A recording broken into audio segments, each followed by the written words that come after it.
पुकारा आपने हमें संभाला है परमेश्वर। जो कुछ हमने सकैती मांगा आपने चौड़े में उतर दिया है परमेश्वर। हम धन्यवाद देते राजा। आज की सभा को मैं आपके हाथों में देती हूँ, आपके लहू में सील करके, और चाहती आज शुरुआत से अंत तक पवित्र आत्मा जी आपका कंट्रोल रहे।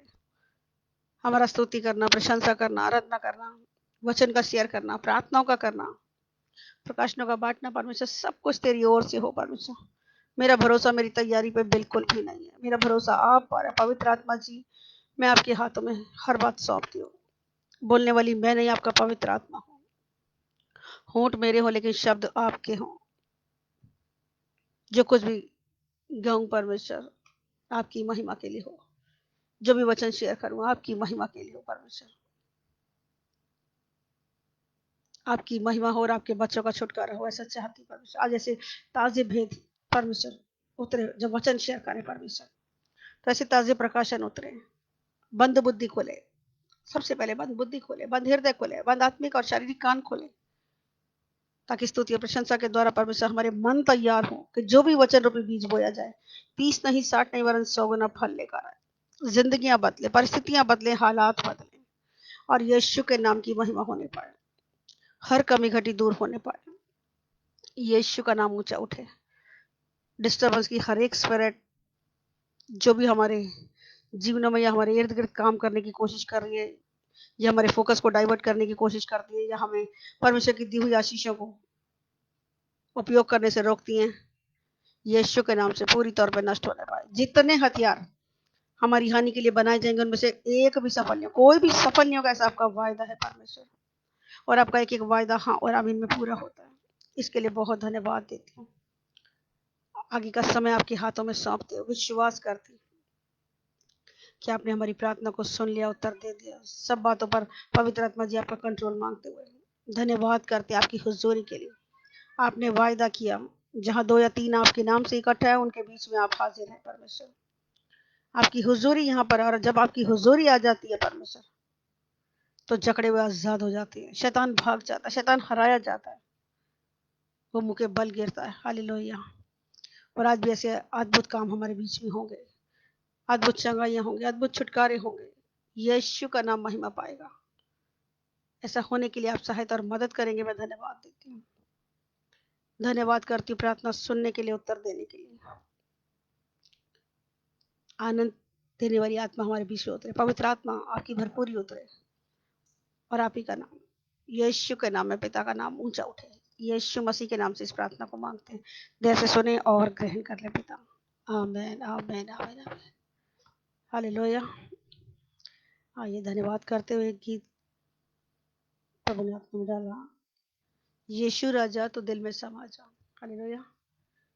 जब हमारे दिल पर हमारे यीशु का कब्जा होगा, वचन में लिखा है सबसे ज्यादा अपने मन की रक्षा कर, क्योंकि उसमें असाध्य रोग लगा है।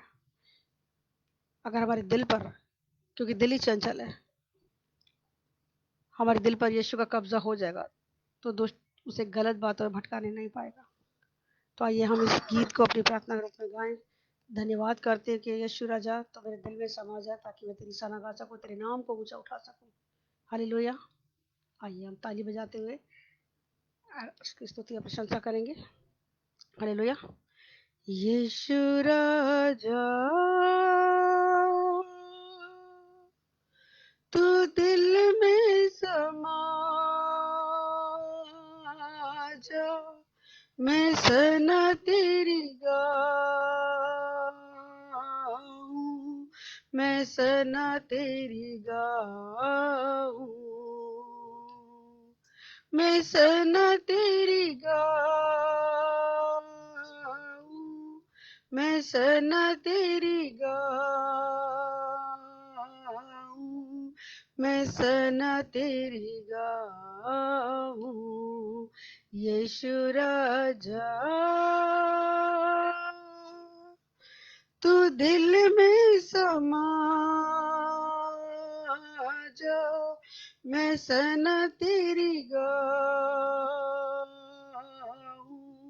मैं सना तेरी गाऊं, मैं सना तेरी गाऊं, मैं सना तेरी गाऊं, मैं सना तेरी गाऊं। सांसों में बस तुम ही तुम हो, आँखों में बस तुम ही तुम हो, सांसों में बस तुम ही तुम हो, आँखों में बस तुम ही तुम हो। रूह से भरना तू मुझको सिखा जा, मैं सना तेरी गाऊं, मैं सना तेरी गाऊं, मैं सना तेरी गाऊं, मैं सना तेरी गाऊं, मैं सना तेरी गाऊं। हमद तेरी हर रोज करूं मैं, हमद तेरी हर रोज करूं मैं, तुझ में जीऊं और तुझ में मरूं मैं, तुझ में मरूं और तुझ में जीऊं मैं। रूह से भरना तू मुझको सिखा जा, मैं सना तेरी गाऊं, मैं सना तेरी गाऊं, मैं सना तेरी गाऊं, मैं सना तेरी गाऊं, मैं सना तेरी गाऊं।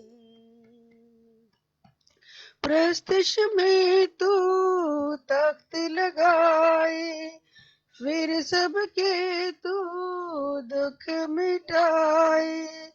प्रस्तुष में तू तख्त लगाए, फिर सबके तू दुख मिटाए। रूह में भरना तू मुझको सिखा जा, मैं सना तेरी गाऊं, मैं सना तेरी गाऊं, मैं सना तेरी गाऊं, मैं सना तेरी गाऊं, मैं सना तेरी गाऊं, मैं सना तेरी गाऊं, मैं सना तेरी गाऊं।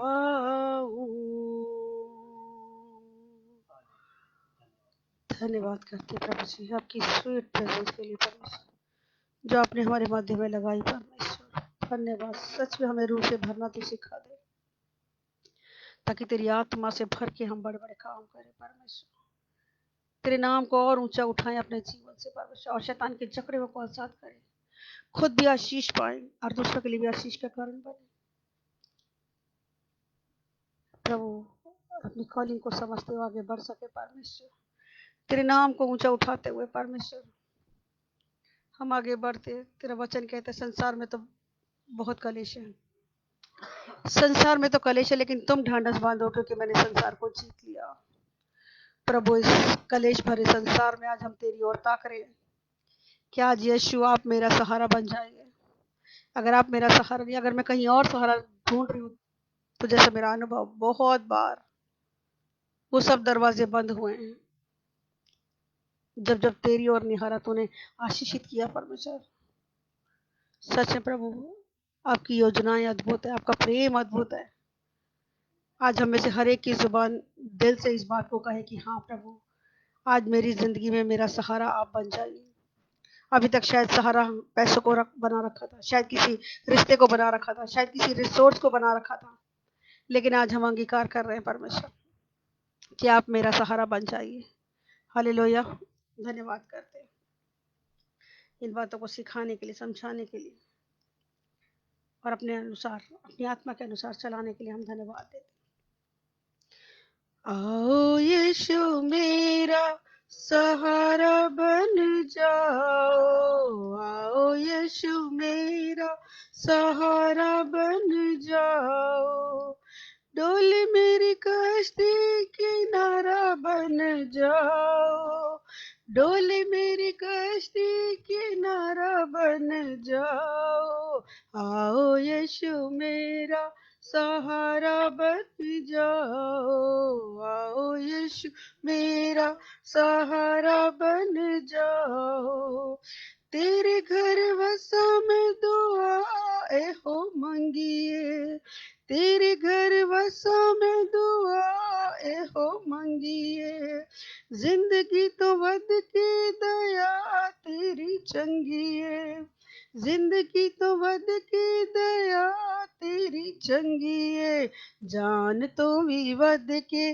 प्यारा बन जाओ, जान तो भी वद के प्यारा बन जाओ, आओ यीशु मेरा सहारा बन जाओ, आओ यीशु में जाओ, वचना दी महक नाल मैनू महका दियो, वचना दी महक नाल मैनू महका दियो, दिल दी खेती च चंगे फलां नू उगा दियो, दिल दी खेती च चंगे फलां नू उगा दियो, विच अशकां दा नजारा बन जाओ, विच अशकां दा नजारा बन जाओ, आओ यीशु मेरा सहारा बन जाओ, आओ यीशु मेरा सहारा बन जाओ, केरे मुसीबतां ने दिल डावा डोले, केरे मुसीबतां ने दिल डावा डोले, जिंदगी दा सच्चा छुटकारा तेरे कोल है, आमीन, जिंदगी दा सच्चा छुटकारा तेरे कोल है, मेरी मुक्ति दा दवारा बन जाओ, आमीन, मेरी मुक्ति दा दोबारा बन जाओ, आओ यीशु मेरा सहारा बन जाओ, आओ यीशु मेरा सहारा बन जाओ, आओ यीशु मेरा सहारा बन जाओ, डोली मेरी कश्ती किनारा बन जाओ, आओ यीशु मेरा सहारा बन जाओ, आओ यीशु मेरा सहारा बन जाओ, हालेलुया, शंदरले बेरी खेरे बेरी तरला, री बाबा का शंदरले बेरी खेरे बेरी इंदरला, धन्यवाद करते, धन्यवाद करते प्रभु आपकी उपस्थिति के लिए, जैसे आप मुझे टच कर रहे हैं औरों को भी टच करें, क्योंकि आपके छूने से हालात बदल जाते हैं, परिस्थितियां बदल जाती हैं, मौजूजात हो जाती हैं तेरे छूने से। परमेश्वर आज हमें से हर एक को एक नए तरीके से छू के एहसास करा परमेश्वर कि इन दुखों में आप हमारे साथ हैं, ऐसा नहीं कि आप टच नहीं करेंगे तो आप हमारे साथ नहीं, आपने तो वायदा किया परमेश्वर, हम आपके वायदे पर टिके हुए हैं, आपने वायदा किया ना मैं कभी तुझे छोड़ूंगा ना कभी त्यागूंगा और जगत के अंत तक सदैव तेरे साथ रहूंगा, आपके वायदों पे भरोसा करते परमेश्वर, फिर भी चाहते परमेश्वर हम में से हर एक को तो छू और आशीषित कर। बहुत से लोग जो दुखों में है, परेशानियों में है, बहुत से लोग इस समय अकेला महसूस कर रहे हैं, शायद उन्हें छोड़ दिया गया, जबकि ऐसा नहीं है परमेश्वर, तू जानता है हर एक के मनों को,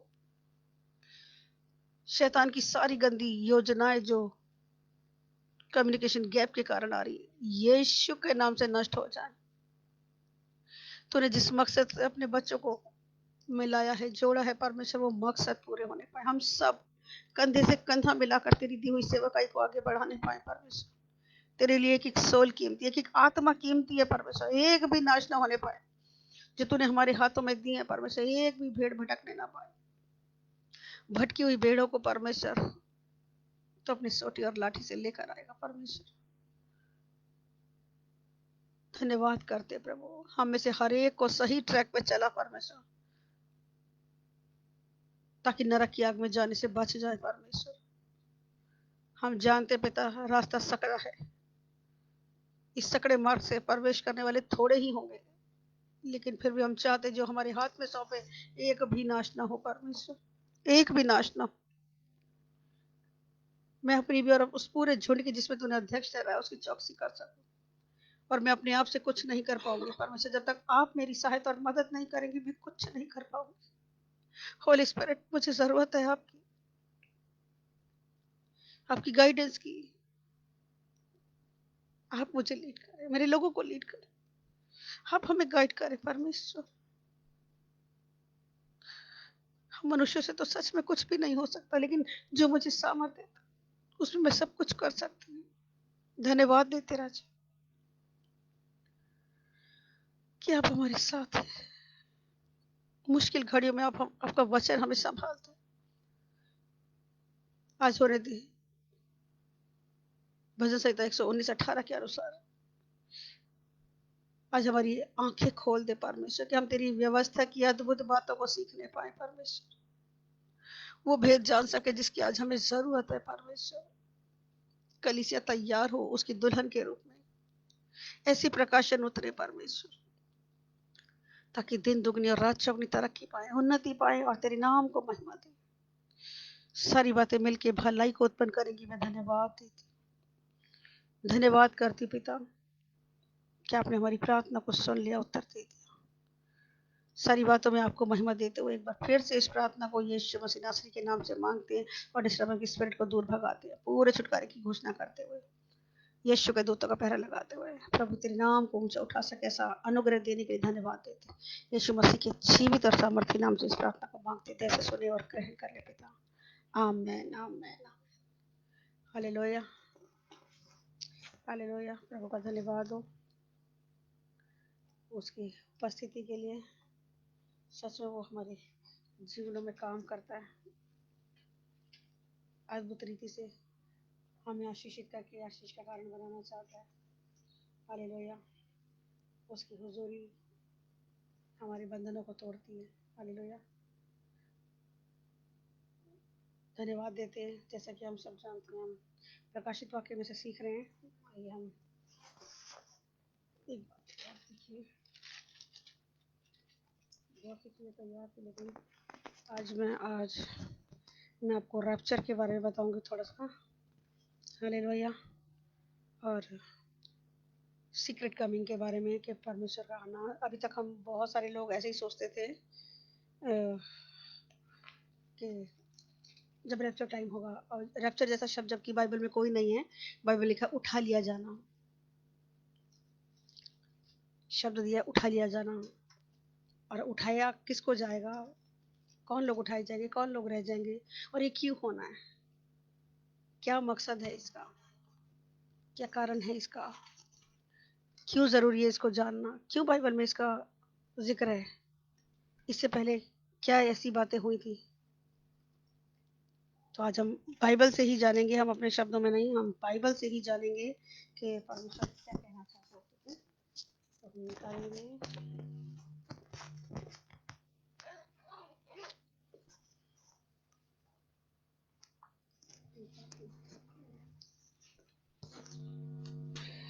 जैसा कि शब्द रैप्चर, रैप्चर का मतलब होता है मसीही लोगों का उठा लिया जाना। क्योंकि अभी आने टाइम जैसे हम सीख रहे हैं, अभी मैं आने वाले टाइम में आपको और सिखाऊंगी उसके बारे में। 7 कटोरे अभी जो रह गए हैं, अभी हमने वो नहीं सीखा। सताव का टाइम आना है, ट्रिबुलेशन टाइम अभी आना है। सताव, बहुत से सताव चल रहे हैं, लेकिन अभी कंट्रोल के अंदर है। ठीक है, अभी तो बस ये एक झलक ही कह लें, लेकिन अभी जो महाकलेश का टाइम, जिसको बाइबल महाकलेश बोलती है, ग्रेट ट्रिब्यूलेशन, महाकलेश का टाइम जिसको बोलती है, वो कैसा कलेश होगा कि जिसमें लोग मौत मांगे और मौत नहीं मिलेगी। उस टाइम के आने से पहले परमेश्वर अपने लोगों को उठा लेगा। बहुत से लोग कहते हैं कि, मैं जब इसको सर्च कर रही थी, बहुत से लोगों की थ्योरी है कि रैप्चर बाद में होगा, बहुत से लोग कहते हैं कि पहले होगा। तो हम एक सही शिक्षा को जानेंगे कि कब होगा। ठीक है, इसका मतलब क्या है? जब मैं इसको देख रही थी तो उसमें मैंने देखा कि रैप्चर का लैटिन शब्द जो है रैप्चरो, और इसका यूनानी शब्द है हारपाजो, जिसका मतलब है एक झटके के साथ ऊपर खींच लिया जाना। एक झटके के साथ, धीरे धीरे करके नहीं होगा, थोड़ा थोड़ा करके नहीं होगा, बार बार नहीं होगा, एक ही टाइम होगा, एक ही बार में होगा। ठीक है, जैसे बाइबल हमें बताती है कि जैसे नूह के टाइम पे हुआ था, लोग खाते पीते और अपने तरीके से अपनी जिंदगियों को चला रहे थे, और उनके जीवनों में पाप था, ढिठाई का जीवन जी रहे थे। बहुत सी ऐसी बातें जब उनको बताई जाती थी कि परमेश्वर आने वाला है, परमेश्वर जल प्रलय से नाश कर देगा धरती को, तो कोई सुनता ही, कान नहीं लगाते। सुनते थे और एक कान से सुनना और दूसरे से निकालना। अपने ही तरीके से लोग अपनी जिंदगी को चला रहे थे। और ऐसे में जैसे कि परमेश्वर ने नूहा को बताया था, अपने जन को बता दिया था कि मैं धरती को नाश कर दूंगा। और एक जगह तो उसने यहाँ लिखा कि मैं मनुष्य को बना के पछताया। अगर उत्पत्ति का 6वां अध्याय पढ़े, उसमें साफ लिखा है कि वो मनुष्य को बना के पछताया। जिस मनुष्य को बना के वो बहुत खुश हो रहा था। एक एक दिन जब उत्पत्ति का हम देखते हैं कि एक एक दिन उसने बनाया, उसने कहा अच्छा है, अच्छा है, अच्छा है। जब सारा काम समाप्त, उसने कहा बहुत अच्छा है ना। जो काम उसको बहुत अच्छे लग रहे थे, लेकिन एक टाइम पे आकर उसी काम को करके वो पछता रहा है। आज हम अपने जीवनों को जांचें कि कहीं हमारे जीवन को बना के या हमें चुनकर परमेश्वर पछता तो नहीं रहा। क्योंकि जांचने का टाइम है, अंत समय है। टाइम टू टाइम अपने आप को जांचते जाए और आगे बढ़ते जाए। नूहा ने परमेश्वर की बात पर कान लगाया और उसके कहे अनुसार किया, और परमेश्वर ने उसको हिदायत दी। जब आप और मैं यस करते कि हाँ परमेश्वर, मैं तेरी बात को सुन रहा हूँ और तेरे अनुसार चलना चाहता हूँ, और जब हम करते हैं तो परमेश्वर अगला स्टेप तब बताए। एक ही बार में सब चीजें नहीं बताता है ना। तो नूहा के साथ भी जब नूहा परमेश्वर के साथ साथ चलता था और उसकी बात को सुनता था, तो परमेश्वर ने उसको बताया होगा कि तू इतना बड़ा जहाज बना और उसमें अपने परिवार को लेके चढ़ जा। हर प्रकार के जंतु जानवर, उड़ने वाले, पानी वाले, चलने वाले, हर प्रकार के जंतु जानवरों को, पशु पक्षियों को उसने क्या कहा, एक एक जोड़ा लेके तू नर और मादा लेके जहाज में बैठ जा और उनके खाने का इंतजाम कर। कितना लंबा समय उसको लग गया है ना। तो जितनों ने, नूह ने और उसके परिवार ने इस बात पे कान लगाया तो वो परिवार बच गया, लेकिन जितनों ने उसकी बातों पे कान नहीं लगाया वो नाश हो गए। ये बात हमारे लिए दृष्टांत की ठहरी है। हम इसे सीख सकते हैं, हम शिक्षा पा सकते हैं अगर पाने वाले हैं तो। जैसे कि वचन बार बार हमें सिखाता है कि आत्मा कलीसिया से क्या कहते हैं, सुन ले। जिसके कान हो सुन ले। कान तो सबके दो दो दे रखे परमेश्वर, पर क्या बात सुनना सिखा रहा है? गहरी भेद की बात है कि परमेश्वर ने जो कहा है वो पूरा होगा। इस बात को सुन भी लें और इस पे अपना चित्त भी लगा लें। जैसे नूह के टाइम पे था, आज भी लोग वैसे ही कर रहे हैं। खा रहे पी रहे, मौज मस्ती कर रहे हैं।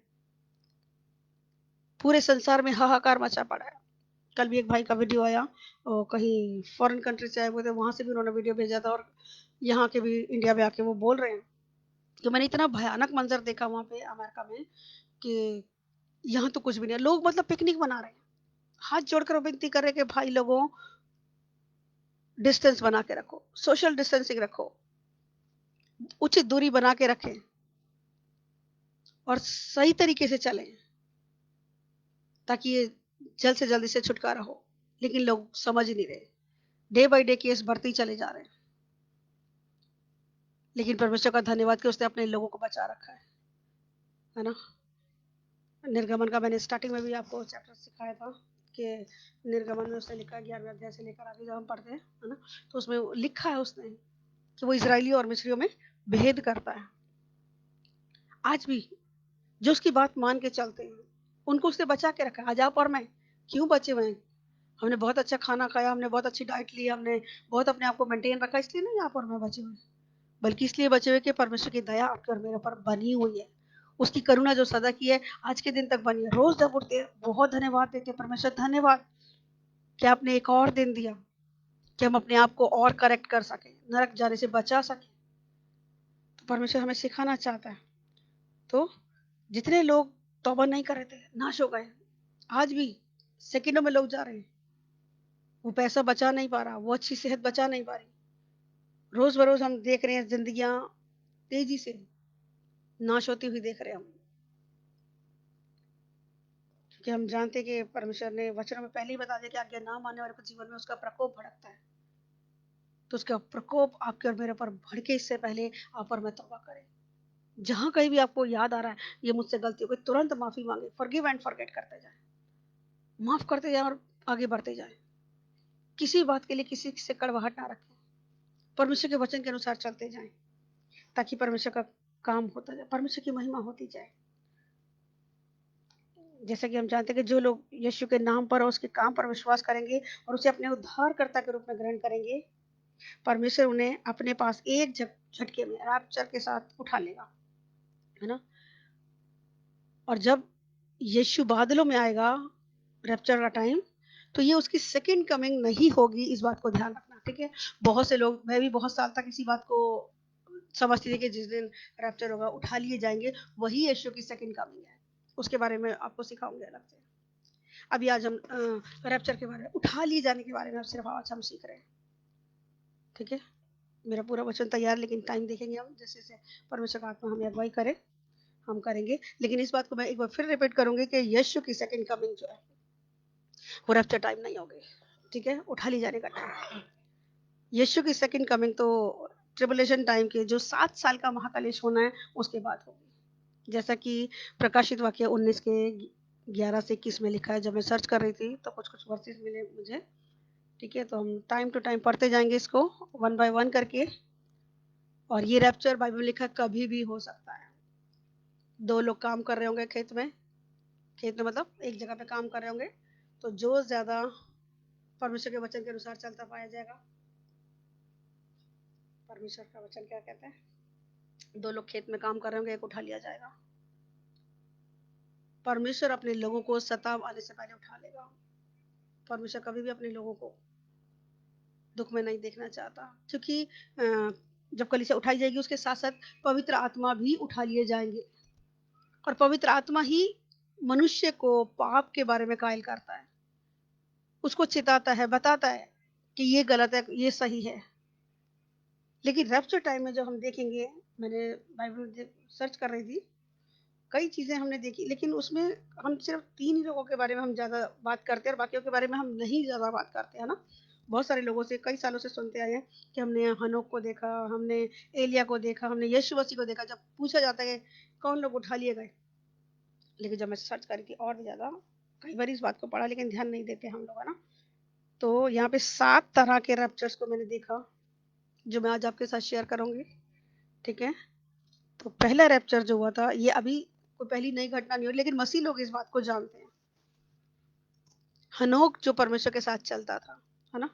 हम वचन से पढ़ेंगे, उत्पत्ति का 5 के 23 और 24 में लिखा हुआ है कि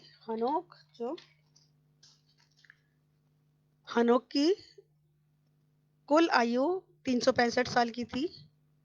और हनोक परमेश्वर के साथ साथ चलता था और फिर वो लोप हो गया, क्योंकि परमेश्वर ने उसे उठा लिया। परमेश्वर ने उठा लिया। पहला रैप्चर जो बाइबल का हुआ, ये हनोक का हुआ। हालेलुया। और जितने लोग बाइबल को जानते हैं, पढ़ते हैं, समझते हैं, उनको पता है कैसे उठा लिया जाता है। और जो लोग आने वाले टाइम में इसके लिए तैयार हो रहे हैं, अपने आप को तैयार कर रहे हैं कि भाई जब रैप्चर टाइम है, उठा लिए जाने का टाइम है, तो मैं नीचे ना रह जाऊं, क्योंकि वो जो नीचे रह जाएंगे लोग बहुत कलेश को, सताव को देखेंगे, ऐसे भयानक दुख को देखेंगे जो शायद बर्दाश्त भी नहीं कर पाएंगे। और दूसरा हम देखते हैं दूसरा राजा 2 के 11 में एलिया के बारे में भी हम जानते हैं। जब एलिया एलीशा के साथ बात करते हुए चल रहा था, तो वहां लिखा है, मैंने लिख लिया था, वो चलते चलते बातें कर ही रहे थे। कौन? एलीशा और एलिया जो बातें कर रहे थे चलते चलते, कि अचानक एक अग्निमय रथ और अग्निमय घोड़ों ने उनको अलग अलग किया और एलिया बवंडर में होकर स्वर्ग पर चढ़ गया। उठा लिया गया उसको भी। बातें करते करते अचानक से अग्निमय रथ और अग्निमय घोड़ों ने क्या कर दिया? एलिया और एलीशा को अलग कर दिया और एलिया उठा लिया गया। एलीशा नहीं उठाया गया, है ना, एलिया उठा लिया गया। और इसके बाद हम तीसरा जन जो देखते हैं, प्रेरितों का काम, अगर हम पढ़े एक का पहला अध्याय प्रेरितों का काम, उसका 9 से 11, 9, 10 और 11 में हम यीशु मसीह के बारे में वहां देखते हैं, पढ़ते हैं कि ये कहकर यीशु उनके चेलों को देखते देखते बादलों पर उठा ले गया। चेलों को क्या कह रहा था? प्रेरितों का 1:8 हम सब जानते हैं कि जब पवित्र आत्मा आएगा, है ना, जब यीशु मसीह का स्वर्गारोहण होने वाला था, तो उसने जाने से पहले क्या कहा था? तुम यहीं यरूशलेम में ठहरे रहना जब तक पवित्र आत्मा ना पालो, जिसकी प्रतिज्ञा पिता ने की है। तो उस प्रतिज्ञा के पूरे होने की बाट जो ना, तुम कहीं और नहीं जाना। तो जब ये बातें कर रहा था, और जब तुम सामर्थ पाओगे तो क्या होगा? तुम पृथ्वी के छोर तक मेरे गवाह ठहरोगे। फिर तो 1:8 में लिखा है। उसके ही अगली वर्ष में, 9वें वर्ष में क्या लिखा है कि ये कहकर यीशु उनके देखते देखते ही बादलों पर उठा लिया गया। उसके जाते समय जब वो आकाश की ओर ताक रहे थे, तो देखो दो पुरुष सफेद कपड़ों में, श्वेत वस्त्र पहने हुए उनके पास आ खड़े हुए और उनसे क्या कहा? हे गलीली पुरुषों, तुम क्यों खड़े आकाश की तरफ देख रहे हो? स्वर्गदूत थे।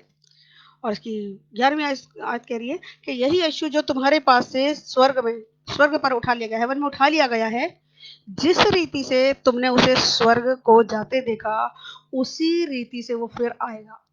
ये दूतों ने बता दिया था, जिस रीति से गया। कैसे गया था वो? बादलों में उठा लिया गया था। अब फिर से वो बादलों में आने वाला है, क्योंकि वचन ऐसा लिखा है, जिस रीति से वो उठाया गया था, जिस रीति से वो स्वर्ग में, तुमने उसे स्वर्ग को जाते देखा।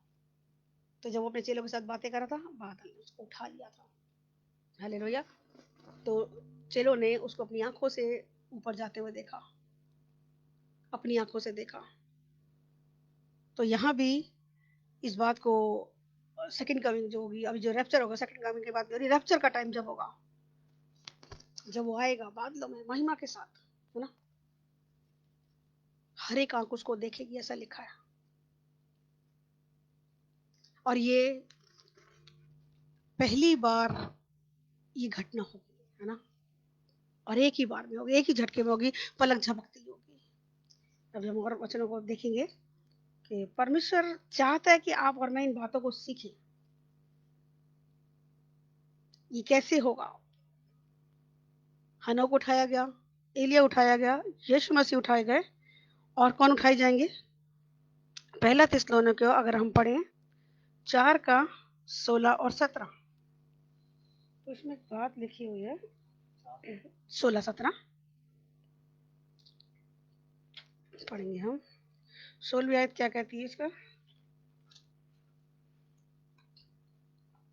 हम ध्यान देंगे कि परमेश्वर प्रभु यीशु मसीह धरती से जब ऊपर बादलों में जब आएगा, हाँ जी, प्रभु आप ही स्वर्ग से उतरेगा, प्रभु आप ही स्वर्ग से उतरेगा। यहाँ उसका पवित्र आत्मा के बारे में नहीं लिखा कि पवित्र आत्मा उतरेगा, वो स्वयं उतरेगा। यहाँ होली स्पिरिट नहीं उतर रही।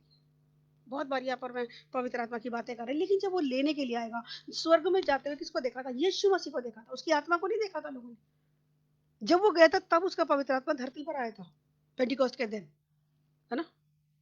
40 दिन तक जब यीशु मसीह मुर्दों में से जी उठे, तो लोगों को ऊपर परमेश्वर ने अपने आप को जाहिर किया। यीशु मसीह ने 40 दिन तक वो अपने आप को दिखाता रहा। 40वें दिन जब वो ऊपर गया, तो लोगों को क्या किया अपने चेलों को कि तुम यहीं ठहरे रहो। 40 में से 50वें दिन 10 दिन तक लोग उसकी बात जोड़ते, एक मन एक आत्मा होकर उसको पुकारे थे। और 50वें दिन बड़ी सनसनाहट के साथ, हम सब जानते हैं कि पवित्र आत्मा का उतरना हुआ था बड़े शब्द से, और लोग अन्य अन्य भाषा बोलने लगे थे ना।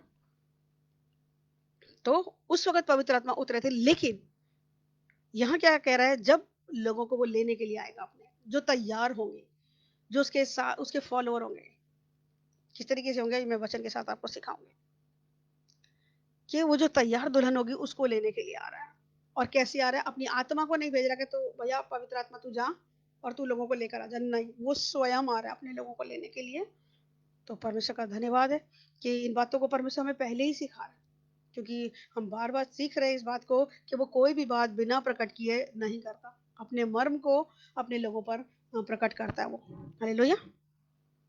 तो मैंने बताया कि ये उसका पवित्र आत्मा नहीं होगा, वो स्वयं ही, पढ़ेंगे दोबारा से, क्योंकि प्रभु आप ही स्वर्ग से उतरेगा, उस समय ललकार के साथ और प्रधान दूत का शब्द सुनाई देगा, तुर्री बजेगी, ट्रम्पेट बजेगा, और तब ये काम होगा जी। और परमेश्वर की तुरही फूंकी जाएगी, और परमेश्वर की तुरही फूंकी जाएगी, और जो मसीह में मरे हैं वो पहले जी उठेंगे, जो मसीह में मरे हैं, मसीह में सोए हैं, ठीक है, उनका पुनरुत्थान होगा। तो यीशु ने क्या कहा था लूका 23:46 में कि हे पिता मैं अपनी आत्मा तेरे हाथों में सौंपता हूँ, ये कहकर यीशु ने प्राण छोड़ दिए थे। और मरने के 3 दिन बाद जब वो जी उठा और चेलों को दिखाई दिया तो वो चेले घबरा गए, उन्हें लगा कि हम भूत को देख रहे हैं। तो यीशु ने क्या कहा था, ये देखो मेरे हाथ, लूका के 24:39 में लिखा है कि मेरे हाथ और मेरे पैरों को देखो, मैं वही हूँ, मेरे हाथ में। क्या थोमा ने क्या कहा था, मैं तो विश्वास ही नहीं कर रहा, तू अभी 3 दिन पहले तो भैया तेरे को सूली पे चढ़ाया गया, 3 दिन में कैसे तू मुर्दों में से जी आ सकता, क्योंकि उससे पहले ऐसा कुछ नहीं हुआ था। मुर्दों में से जी उठने वाला यीशु मसीह पहला उठा है। हालेलुया। उससे पहले ऐसी घटना नहीं हुई थी, इसलिए लोग विश्वास नहीं करते, उसके साथ चलने वाले चेले विश्वास नहीं कर पा रहे थे, जिन्होंने बहुत सारे आश्चर्य कर्म देखे थे। लाजर को जिंदा होता देखा था जिसने, अंधों को आंखें देते देखा था, पानी पे चलते देखा, वो चेले विश्वास नहीं कर पा रहे थे। तो यीशु मसीह ने क्या कहा, डरो मत, ये देखो मेरे हाथ और पैरों को देखो, मैं वही हूं। और वो यीशु मसीह फिर से आ रहा है जो मनुष्यों का ठुकराया हुआ था। लिखा कि उसके अपनों ने उसको ग्रहण नहीं किया था, दुनिया के लोगों ने उसको ग्रहण नहीं किया था, बहुत लोगों ने उसको सूली पे चढ़ा दिया था। तो वही यीशु मसीह अब बड़ी सामर्थ और बड़ी महिमा के साथ क्या कर रहा है, बड़ी महिमा के साथ बादलों में आएगा अपने दूतों के साथ। हालेलुया। तो उसने यूहन्ना 14:3 में इस बात का जिक्र किया है कि मैं पुनः आऊंगा, पढ़ सकते हैं कि मैं पुनः आऊंगा। यीशु ने कहा था कि मैं पुनः मैं दोबारा आऊंगा। यूहन्ना में लिखा है कि अगर मैं ना जाऊं, मैं जाता हूं तुम्हारे लिए जगह तैयार करने के लिए, कि जहां मैं रहूं वहां तुम भी रहो। परमेश्वर कहाँ रह रहे हैं, स्वर्ग में रहेगा, कि जहां मैं रहूंगा वहां तुम भी रहो। अगर मैं ना जाऊं तो सहायक कैसे भेजूंगा। तो जब वो गया तो उसने आपके और मेरे लिए एक सहायक भेजा था उसके बाद, है ना। तो परमेश्वर का धन्यवाद कि यहाँ फिर वो हम इसका 4:17 पढ़ेंगे थिस्सलुनीके कि यीशु मसीह ने वायदा किया कि मैं दोबारा आऊंगा, तो उसका दोबारा आने का, है ना। और लेकिन वो कब आएगा ये बात हमें पता नहीं, अचानक से ये काम होगा, ये उसकी सीक्रेट कमिंग होगी, और कब आएगा वो पता नहीं है। ठीक है, पढ़ेंगे हम। हम जो जीवित और बचे रहेंगे, तब हम जो जीवित है, पहले तो मुर्दे जी उठेंगे, जब वो बादलों में आएगा, महिमा में आएगा, तो मुर्दे जी उठेंगे, है ना। अब इस वचन को हम पढ़ेंगे, पढ़े। तब हम जो जीवित और बचे रहेंगे उसके साथ बादलों पर उठा लिए जाएंगे, हम जो कि हवा में प्रभु से मिले, और इस रीति से हम सदा प्रभु के साथ रहेंगे, हम सदा प्रभु के साथ रहेंगे। जो मुर्दे जीवित होने वाली एक बात मुझे टच कर रही थी, निकाल के पढ़ती मती का, मती का अगर हम 5 का 27 का देखो, मती 5 का नहीं, सॉरी 27 का अगर हम ये पढ़ें, 51 52 में है मेन, 27 का 52 52 में पढ़े तो इसमें एक बात लिखी है जी, जब यीशु मसीह मर के जी उठा, ठीक है, पढ़ेंगे इसको। और देखो मंदिर का पर्दा ऊपर से नीचे तक 50 से अगर पढ़ेंगे तो वहां लिखा है कि यीशु ने फिर बड़े शब्द से चिल्लाकर प्राण छोड़ दिए। जैसे ही उसने प्राण छोड़े उसी टाइम क्या हुआ जी, पढ़ेंगे। देखो मंदिर का पर्दा ऊपर से नीचे तक फटकर 2 टुकड़े हो गया, और धरती डोल गई और चट्टानें तड़क गई, है ना, कब्रें खुल गई, भूचाल आया, हम देखते कि जब दुनिया में, मैं कई बार इस बात को सिखा चुकी हूँ, जब सिखा रही हूँ तो परमेश्वर का आत्मा बात करता है कि दुनिया में भूचाल जब आते हैं तो नुकसान होता है। हाँ, जिंदा लोग मरते हैं, लेकिन यहाँ कैसा अद्भुत काम हुआ है। भूचाल आने से जो मरे हुए हैं, ध्यान देंगे इस बात पे, जो मरे हुए वो जी उठ रहे हैं। अद्भुत काम हो रहा है, जो कभी इससे पहले नहीं हुआ था।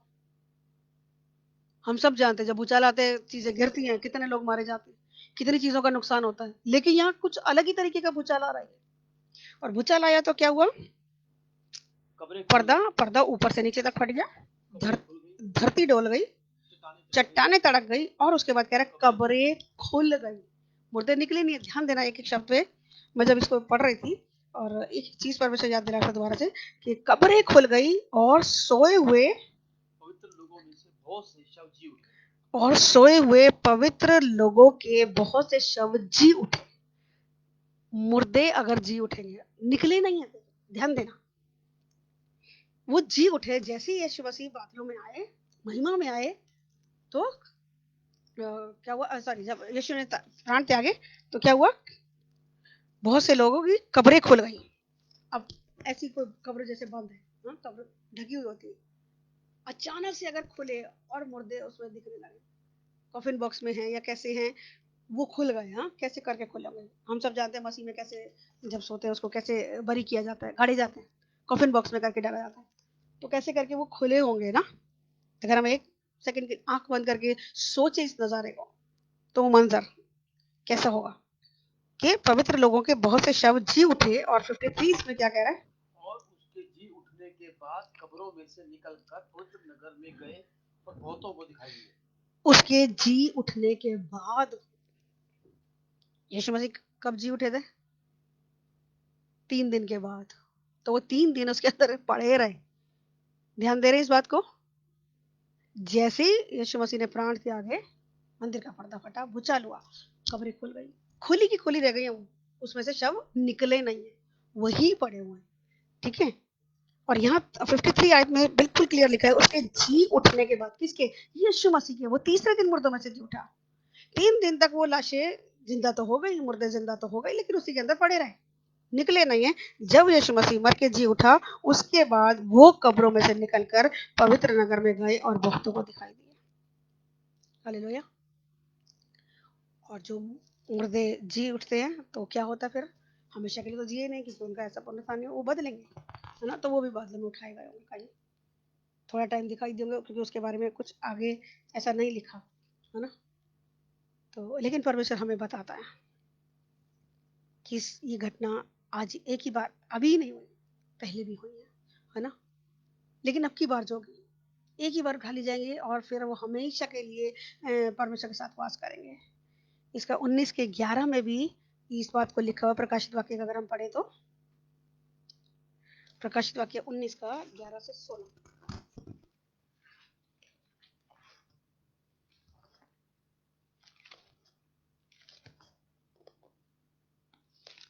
फिर मैंने स्वर्ग को खुला हुआ देखा, और देखता हूँ कि एक सफेद घोड़ा है, जो उस पर एक सवार है, जो विश्वास योग्य और सत्य कहलाता है। वह धर्म और के साथ साथ न्याय और युद्ध करता है।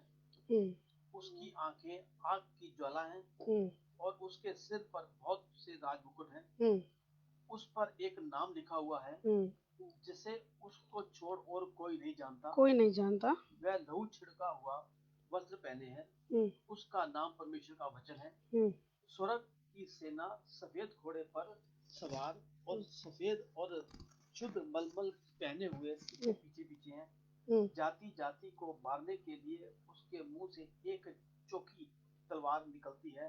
वह लोहे का राजदंड लिए हुए राज्य करेगा, उन पर राज्य करेगा, और सर्वशक्तिमान परमेश्वर के भयानक प्रकोप की जलजलाहट का मदिरा के कुंड में दाख रौंदेगा। उसके वस्त्र और जांघ पर यह नाम लिखा है, राजाओं का राजा, प्रभु का प्रभु। वो आएगा, महिमा में आएगा और क्या करेगा, सर्वशक्तिमान परमेश्वर के भयानक प्रकोप की जलजलाहट की मदिरा के कुंड में दाख को रौंदेगा। और एक स्टार बना,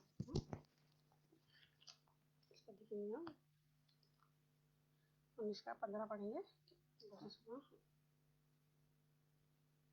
का स्टार बना हुआ है, शॉर्ट में बता दूं, चलो पढ़ दो उसको। कौन सा पता? ये रहा, भजन संहिता 2:9 में भी लिखा है, यशायाह 63:3 में लिखा है, योएल 2:9।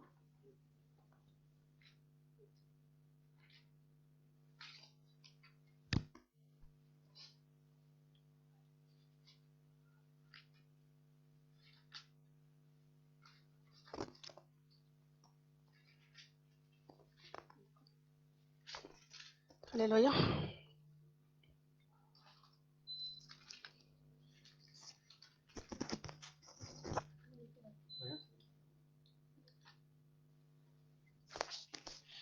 भजन संहिता 2:9 में तू लिखा है। उन्हें लोहे के डंडे से टुकड़े टुकड़े करेगा, हम्म, तू कुम्हार के बर्तन के समान उन्हें चकनाचूर कर डालेगा। कैसे कर देगा? कुम्हार के बर्तन के टुकड़े टुकड़े कर देगा। किन को? जो लोग परमेश्वर के वचन को तुच्छ जान रहे हैं, आज सुन नहीं रहे, ढिठाई दिखा रहे हैं, उस टाइम पे जब वो अपनी महिमा में आएगा, अपने लोगों को तो ले जाएगा वो उठा, है ना। लेकिन बाकियों के लिए क्या लिखा है? सर्वशक्तिमान परमेश्वर के भयानक प्रकोप की जलजलाहट की मदिरा के कुंड में दाख रौंदेगा, दाख रौंदेगा। इसके लिए वचन और 2-3 वचन दे रखे हैं। यशायाह का 63 का 3 दिया है, योएल का 3 का 13 दिया हुआ है।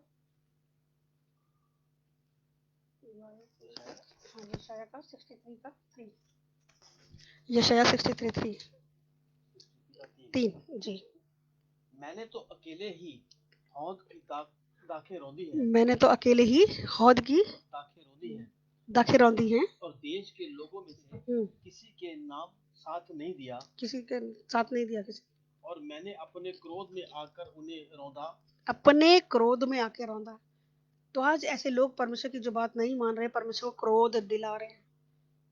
ये जगह जगह जो चीजें हो रही हैं, ये परमेश्वर का क्रोध भड़क रहा है। इसलिए जरूरत है प्रार्थना की, प्रभु अपने क्रोध के प्याले को शांत मत उड़ेल, लोगों को मौका दे। परमेश्वर प्रार्थनाओं की समय जरूरत है कि परमेश्वर का भड़का हुआ क्रोध क्या है, शांत हो जाए। जी। मैंने क्रोध में आकर उन्हें रौंद डाला, और जल कर उन्हें लताड़ा, और जल कर उन्हें लताड़ा। कि तुम सुनते ही नहीं हो। उनके लहू के छींटे मेरे वस्त्र पर पड़े हैं, इससे मेरा सारा पहरावा धब्बेदार हो गया है, दागदार हो गया, क्योंकि बदला लेने का दिन मेरे मन में था, और मेरी छुड़ाई हुई प्रजा को वर्ष आ पहुंचा है। मेरी छुड़ाई हुई प्रजा को, जो लोग फॉलो कर रहे हैं यीशु मसीह को, उनके छुड़ाने का समय आ गया कि उनको इस कलेश के समय से जो पृथ्वी पर आने वाला है, अपने लोगों को छुड़ा के ले जाए। और जो बात नहीं मान रहे लोग, उनको क्या करे? अपने क्रोध के प्याले से उसको जलजलाहट के, अपनी जलजलाहट के कारण उनको रौंदे। तो ध्यान देने वाली बात है, 2 तरह के लोग हैं, एक है यीशु मसीह को फॉलो करने वाले और एक यीशु मसीह को फॉलो नहीं कर रहे जो। तो दोनों के लिए परमेश्वर ने पहले ही लिख दिया, अगर आप और मैं फॉलो करते हैं तो फायदा हमारा है, और अगर परमेश्वर रौंदने पे, अगर बचाने वाला परमेश्वर अगर मरने पे आ जाए तो फिर बचाएगा कौन? ये सोचिए। शैतान तो ऑलरेडी मरने के लिए तैयार है, और अगर बचाने वाला भी आपके और मेरे विरोध में खड़ा हो जाए तो कौन बचाएगा? तो परमेश्वर का डर रखते हुए, पवित्र भय में बढ़ते हुए, बुराई के बदले बुराई ना करते हुए, अपने पापों से तौबा करते हुए परमेश्वर के रास्ते में आगे बढ़ते चले जाएं। ठीक है। और एक वचन और लिखा है, योएल का 3 का 13, योएल 3:13, योएल 3:13 जी। हसुआ लगाओ, हसुआ लगाओ, हाँ, क्योंकि खेत पक गया है। हसुआ लगाओ, क्या करें? फसल तैयार है, फसल को काटो, हसुआ लगाओ, मतलब फसल काटो जी। आओ दाख रोदो, आओ दाख रौंदे, रौंदो, हौद भर गया है, क्योंकि हौद भर गया है। रस कुंड उमड़ने लगे, रस कुंड उमड़ने, उनकी बुराई बहुत बड़ी है, क्योंकि उनकी बुराई बढ़ गई है भैया। लोगों के काम बुरे बढ़ गए हैं, वो अपने आप ही परमेश्वर को क्रोध दिला रहे हैं कि भैया आज आ बैल मुझे मार वाला काम। परमेश्वर ने कहा ईमानदारी से चलो, सब कुछ, कितने भी पाप कर लिए आज तौबा कर लो, तुम्हारे पाप चाहे कितने गहरे अर्गवानी रंग के हो, आओ हम आपस में वाद विवाद करते हैं। यशायाह में लिखा है कि चलो हम उसको क्या करें? वाद विवाद करें, और तुम्हारे पाप कितने भी लाल रंग के हो, गहरे रंग के हो, अर्गवानी रंग के हो, मैं उन्हें हिम के समान श्वेत कर दूंगा। साफ कह रहा हूँ, लेकिन लोग सुनने में नहीं आ रहे, पापों से तौबा करने में नहीं आ रहे, ढिठाई में नहीं। जी हमें यीशु की जरूरत नहीं, आज इनकार करे। नीति वचन में लिखा है आज बुद्धि तुम्हें ज्ञान की बातें बता रही है, तुम नहीं सुने। बुद्धि ने तो पुकारा लेकिन तुमने नहीं सुना। लेकिन जब अचानक विपत्ति तुम पर आ पड़ेगी, वहां एक लाइन लिखी कि जब अचानक विपत्ति तुम पर आ पड़ेगी और तुम मुझे पुकारोगे तब मैं नहीं सुनूंगी, तब मैं नहीं सुनूंगी। आज मैं तुम्हें बुला रही हूँ, परमेश्वर का डर रखो। बुद्धि क्या है? परमेश्वर का भय मानना बुद्धि का आरंभ है। तो आज बुद्धि कह रही है कि मेरे पास आ जाओ, परमेश्वर का भय मानो, ईमानदारी से चलो, बुराई के बदले बुराई मत करो। कोई बुरा कर रहा है तुम छोड़ दो, तुम बुराई का साथ करने वालों का साथ मत दो, पापियों की राह में खड़े भी मत हो। लेकिन आज पाप करने में लोगों को मजा आ रहा है, किसी को मिले ना मिले मेरा पहले हो जाए। स्वार्थी जीवन जो जी रहे लोग, लोगों से छुपा सकते हैं, परमेश्वर से कुछ नहीं छुपा सकते। तो अपने लिए वो परमेश्वर के क्रोध को कमा रहे हैं, ऐसा शब्द बोलना पड़ता। परमेश्वर का क्रोध कमा रहे हैं ऐसे लोग। प्रभु का धन्यवाद करें कि परमेश्वर ने हमें इन सब चीजों से बचा के रखा, हम पर रिवील किया इन बातों को। ठीक है, एक वचन और पूरा हो गया और एक वचन और लिखा है प्रकाशित वाक्य का 14 का 20। तो जो लोग वचन के अनुसार नहीं चल रहे, क्या कर रहे हैं? वो परमेश्वर के क्रोध को कमा रहे हैं। और परमेश्वर सब लिख रहा है, और एक दिन सबका पाप का घड़ा जो भरने वाला है, सबको एक ही साथ फिर रौंद देगा। अपने लोगों को उठा के ले जाएगा, लेकिन जो नहीं तैयार हो रहे उनको फिर रौंद देगा। जी। और नगर के बाहर उस 14 में 14 का 20 प्रकाशित वाक्य 14 का 20। नगर के बाहर उस रणकुंड में और नगर के बाहर उस रस कुंड में दाख रौंदे गए। दाख रौंदे गए। रस कुंड में से इतना लहू निकला, इतना लहू निकला, इतने लोग मारे जा रहे हैं, इतना लहू निकला कि घोड़ों की लगामों तक पहुंचा। घोड़ों की लगाम मतलब कहाँ? घोड़ा कितना ऊंचा होता है, देख रहे हैं? घोड़े की लगाम तक इतना खून भर गया, इतने लोग मारे जा रहे। किस कारण? क्रोध कमाने के कारण। और फिर जब परमेश्वर गुस्से में आ गया, अपनी जलजलाहट को उसने उंडेला, तो क्या हुआ? इतना खून इकट्ठा हो गया कि घोड़ों की लगामों तक पहुंच गया और 100 कोस तक बह गया। और इसका भी 100 मील तक। सोचो कहां तक इतना खून, कितने लोगों का। तो इससे पहले कि ये नौबत आए, अपने आप को करेक्ट करें। इसका भी एक स्टार बना हुआ है, अगर हम पढ़ दे तो नीचे 14 का 20 14 का 20 का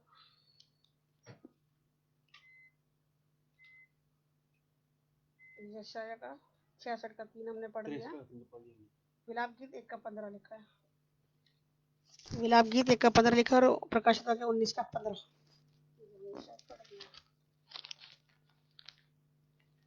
19 का 15 हमने पढ़ दिया है। और ये विलाप गीत का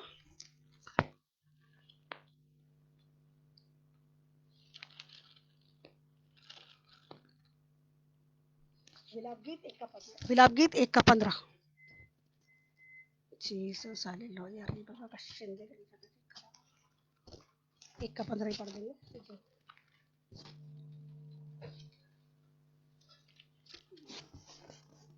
1 का 15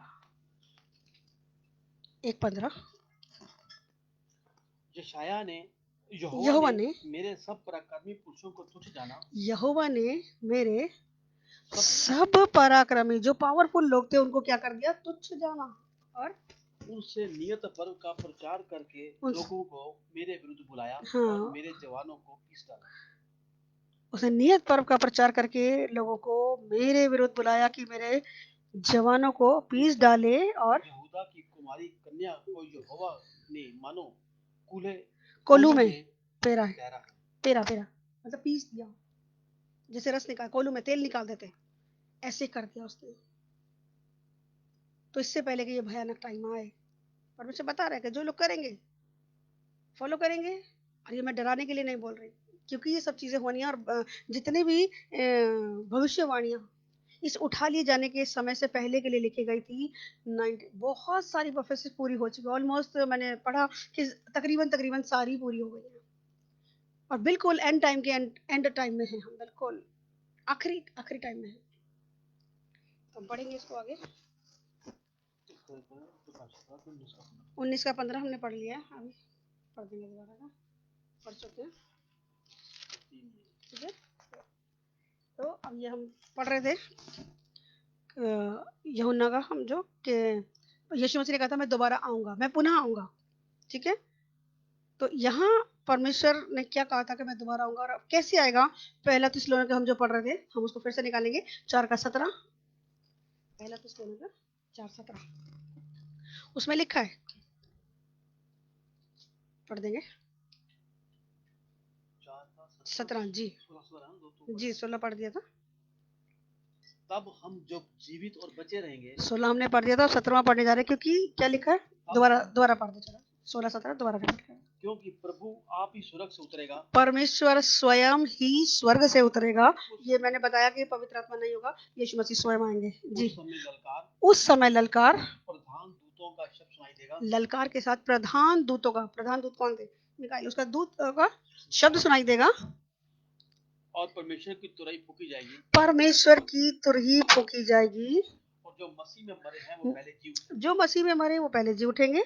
तब हम जो जीवित और बचे रहेंगे, फिर जो जीवित रहेंगे उस टाइम तक, हमें नहीं पता हमारा कितना टाइम है, हम रहेंगे नहीं रहेंगे, हम उससे पहले चले जाएंगे या उस टाइम को हम देखेंगे, हमें नहीं पता। तो जितने भी लोग जीवित रह जाएंगे वो सब क्या होंगे, बादलों पर उठा लिए जाएंगे, वो सब के सब बादलों में क्या से उठा लिए जाएंगे। जैसे कोई भी चीज ऐसे फेंकेंगे, अभी गुरुत्वाकर्षण की शक्ति, ऊपर कोई भी चीज फेंको नीचे आ जाती है, जैसे गैस और होता है।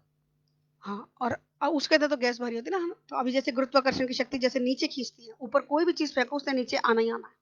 तो ऐसे उस टाइम पे नीचे वाली चीजें ऊपर उठा ली जाएंगी, स्पेस में होगा, और ये लिखा है कि वो हवा में उठा ली जाएंगे, और इसका मतलब है कि एक स्थान से दूसरे स्थान को लेके जाना। पृथ्वी से जो जीवित मनुष्य हैं उस टाइम पर यीशु मसीह उनको ऊपर उठा के ले जाएगा, और लिखा है ताकि विश्वासी लोग प्रभु से मिले। और जब मैं सर्च करती हूँ, मैंने पढ़ा कि अंतरिक्ष में हवा नहीं होती, तो ये प्रकट है कि जब वो धरती के वातावरण में प्रवेश करने वाले होंगे तो यीशु मसीह वहीं हवा में ठहर जाएंगे, और तब हम जो जीवित हैं पहला थिस्सलुनीके 4:17 के अनुसार उठा लिए जाएंगे। हालेलुया। हवा में प्रभु से मिले, ताकि प्रभु से हवा में मिले।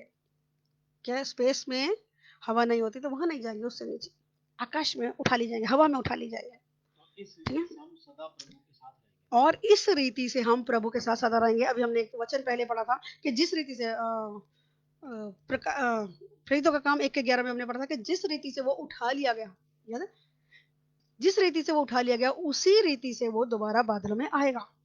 तो यहाँ ऐसे उस वर्ष को यहाँ पूरा होता हम देखेंगे, ठीक है। पहले वो लोग उठाए जाएंगे जो मसीह में मुर्दा हैं जब मसीह आएगा, और दूसरे वो जो जिंदा हैं वो उठा ली जाएंगे।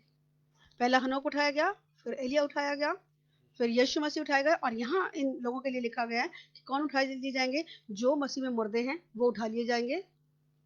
और कैसे होगा, जब लाजर के बारे में हम जानते हैं, लाजर को परमेश्वर ने कैसे पुकारा था, यीशु मसीह ने कहा था लाजर बाहर आ। उसने ये नहीं बोला था कि सारे मुर्दे आ जाए, है ना, उसे ये नहीं बोलता सारे मुर्दे आ जाओ, कब्रिस्तान गया होगा और उसने ये नहीं बोला कि सारे मुर्दे बाहर आ जाओ, उसने स्पेसिफिक नाम लिया लाजर बाहर आ, और लाजर पट्टियों से बंधा हुआ बाहर निकल आया, स्पेसिफिक बोला, स्पेसिफिक आए लोग, ठीक है, लाजर आया, बाकी लोग नहीं उठाएगा, ठीक है। ऐसे ही वो स्पेसिफिक बोलेगा कि जितने मेरी दुल्हन के रूप में तैयार हैं आ जाओ, प्रधान तुर्री का जब शब्द होगा, एक ललकार के साथ शब्द होगा, आ जाओ, तो जितने तैयार होंगे वो उठा लिए जाएंगे। हालेलुया। सारी दुनिया के लोग नहीं उठाए जाएंगे, सारी दुनिया के लोग नहीं उठाए जाएंगे, इस बात का ध्यान देना है, ठीक है। सारी दुनिया अगर सोचे, जितने लोग सुन भी रहे, अगर कोई नया है और अगर वो सोचे और वचन के अनुसार चलता नहीं पाया जाएगा, कोई भी है, चाहे वो नए हैं चाहे वो पुराने हैं, केवल कंडीशन एक है, वो उठाए जाएंगे जो मसीह के साथ अंत तक वचन में बने रहेंगे। कितना चर्च जा रहे, कितना 10वां हिस्सा दे रहे, कितना चर्च एक्टिविटीज में पार्टिसिपेट कर रहे, मतलब नहीं है उससे। वचन के अनुसार अगर चलते पाए नहीं गए, पवित्रता में नहीं जी रहे, सच्चाई में अगर नहीं जी रहे, खराई में अगर नहीं जी रहे, तो छूट जाएंगे। लिखा थोड़ा सा खमीर पूरा गुंदा आटा खराब कर देगा। तो आज क्या डिमांड कर रहा है परमेश्वर आपसे और मुझसे, कितनी सच्चाई की, कितनी पवित्रता की, कितनी खराई की। और आज दुनिया क्या कर रही है, पाप में, सारा दिन पाप में बिता रही, मैक्सिमम टाइम जी। लॉकडाउन में टीवी देख लें, थोड़ा खेल लें, थोड़ा ये कर लें, थोड़ा वो कर लें, अपने तरीके से चला रहे हैं। आगे पीछे तो बहाना होता है कि जी हमारे पास टाइम नहीं है। आज पूरा पूरा टाइम दिया है, अब परमेश्वर वॉच कर रहा है उन लोगों को कि क्या कर रहे हैं ये लोग, चाहे वो मैं हूं चाहे वो आप हैं, जितने भी लोग हैं परमेश्वर वॉच कर रहा है कि इनको जब टाइम दिया गया, आगे पीछे ये कहते हैं हमारे पास टाइम नहीं है, हम तो वचन नहीं पढ़ पा रहे, हम तो प्रार्थना नहीं कर पा रहे, हम तो ये नहीं कर पा रहे, प्रभु की सेवा नहीं कर पा रहे। आज अगर पूरा टाइम दिए तो आज ये लोग क्या कर रहे हैं? आज भी अगर फेथफुली आप और मैं नहीं चल रहे तो फिर अपने लिए परमेश्वर के क्रोध को कमा रहे हैं, जो हमें नहीं करना।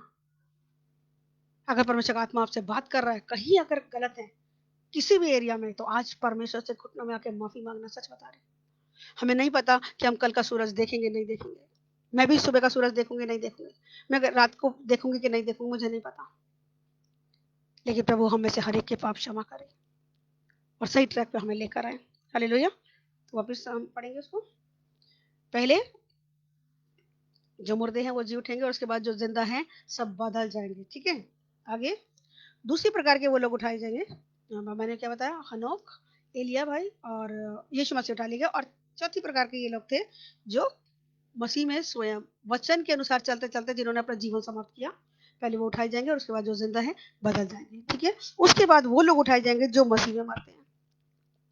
जैसे मैंने बताया कि सारे मुर्दे नहीं जिंदा होंगे, जैसा कि लाजर के टाइम पे हुआ 11 का। हम अगर पढ़ना चाहें तो बाइबल में लिखा हुआ है, यूहन्ना का 11 का 39 पढ़ सकते हैं और यशायाह का 26 का 19 में भी यही आयत लिखी हुई है। एक आयत करके निकालते हैं, यूहन्ना 11 का 39 और यशायाह का जी, यशायाह सॉरी 11 का यूहन्ना का 11 का 39। यीशु ने कहा पत्थर हटाओ।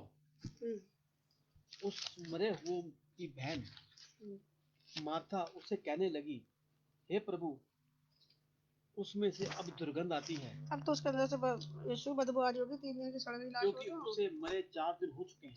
4 दिन हो गए, 3 दिन से सड़ी लाश है, आज चौथा दिन हो गया। यीशु ने उससे कहा, क्या मैं तुझसे नहीं कहा था, यदि तू विश्वास करेगी तो परमेश्वर की महिमा को देखेगी। हाँ, यदि तू विश्वास करे तो परमेश्वर की महिमा को देखेगी। और तब उन्होंने पत्थर को हटाया। जब यीशु ने कहा पत्थर को उठा, यीशु ने आंख उठाकर कहा, हे पिता, तेरा धन्यवाद करता हूँ कि तूने मेरी सुन ली।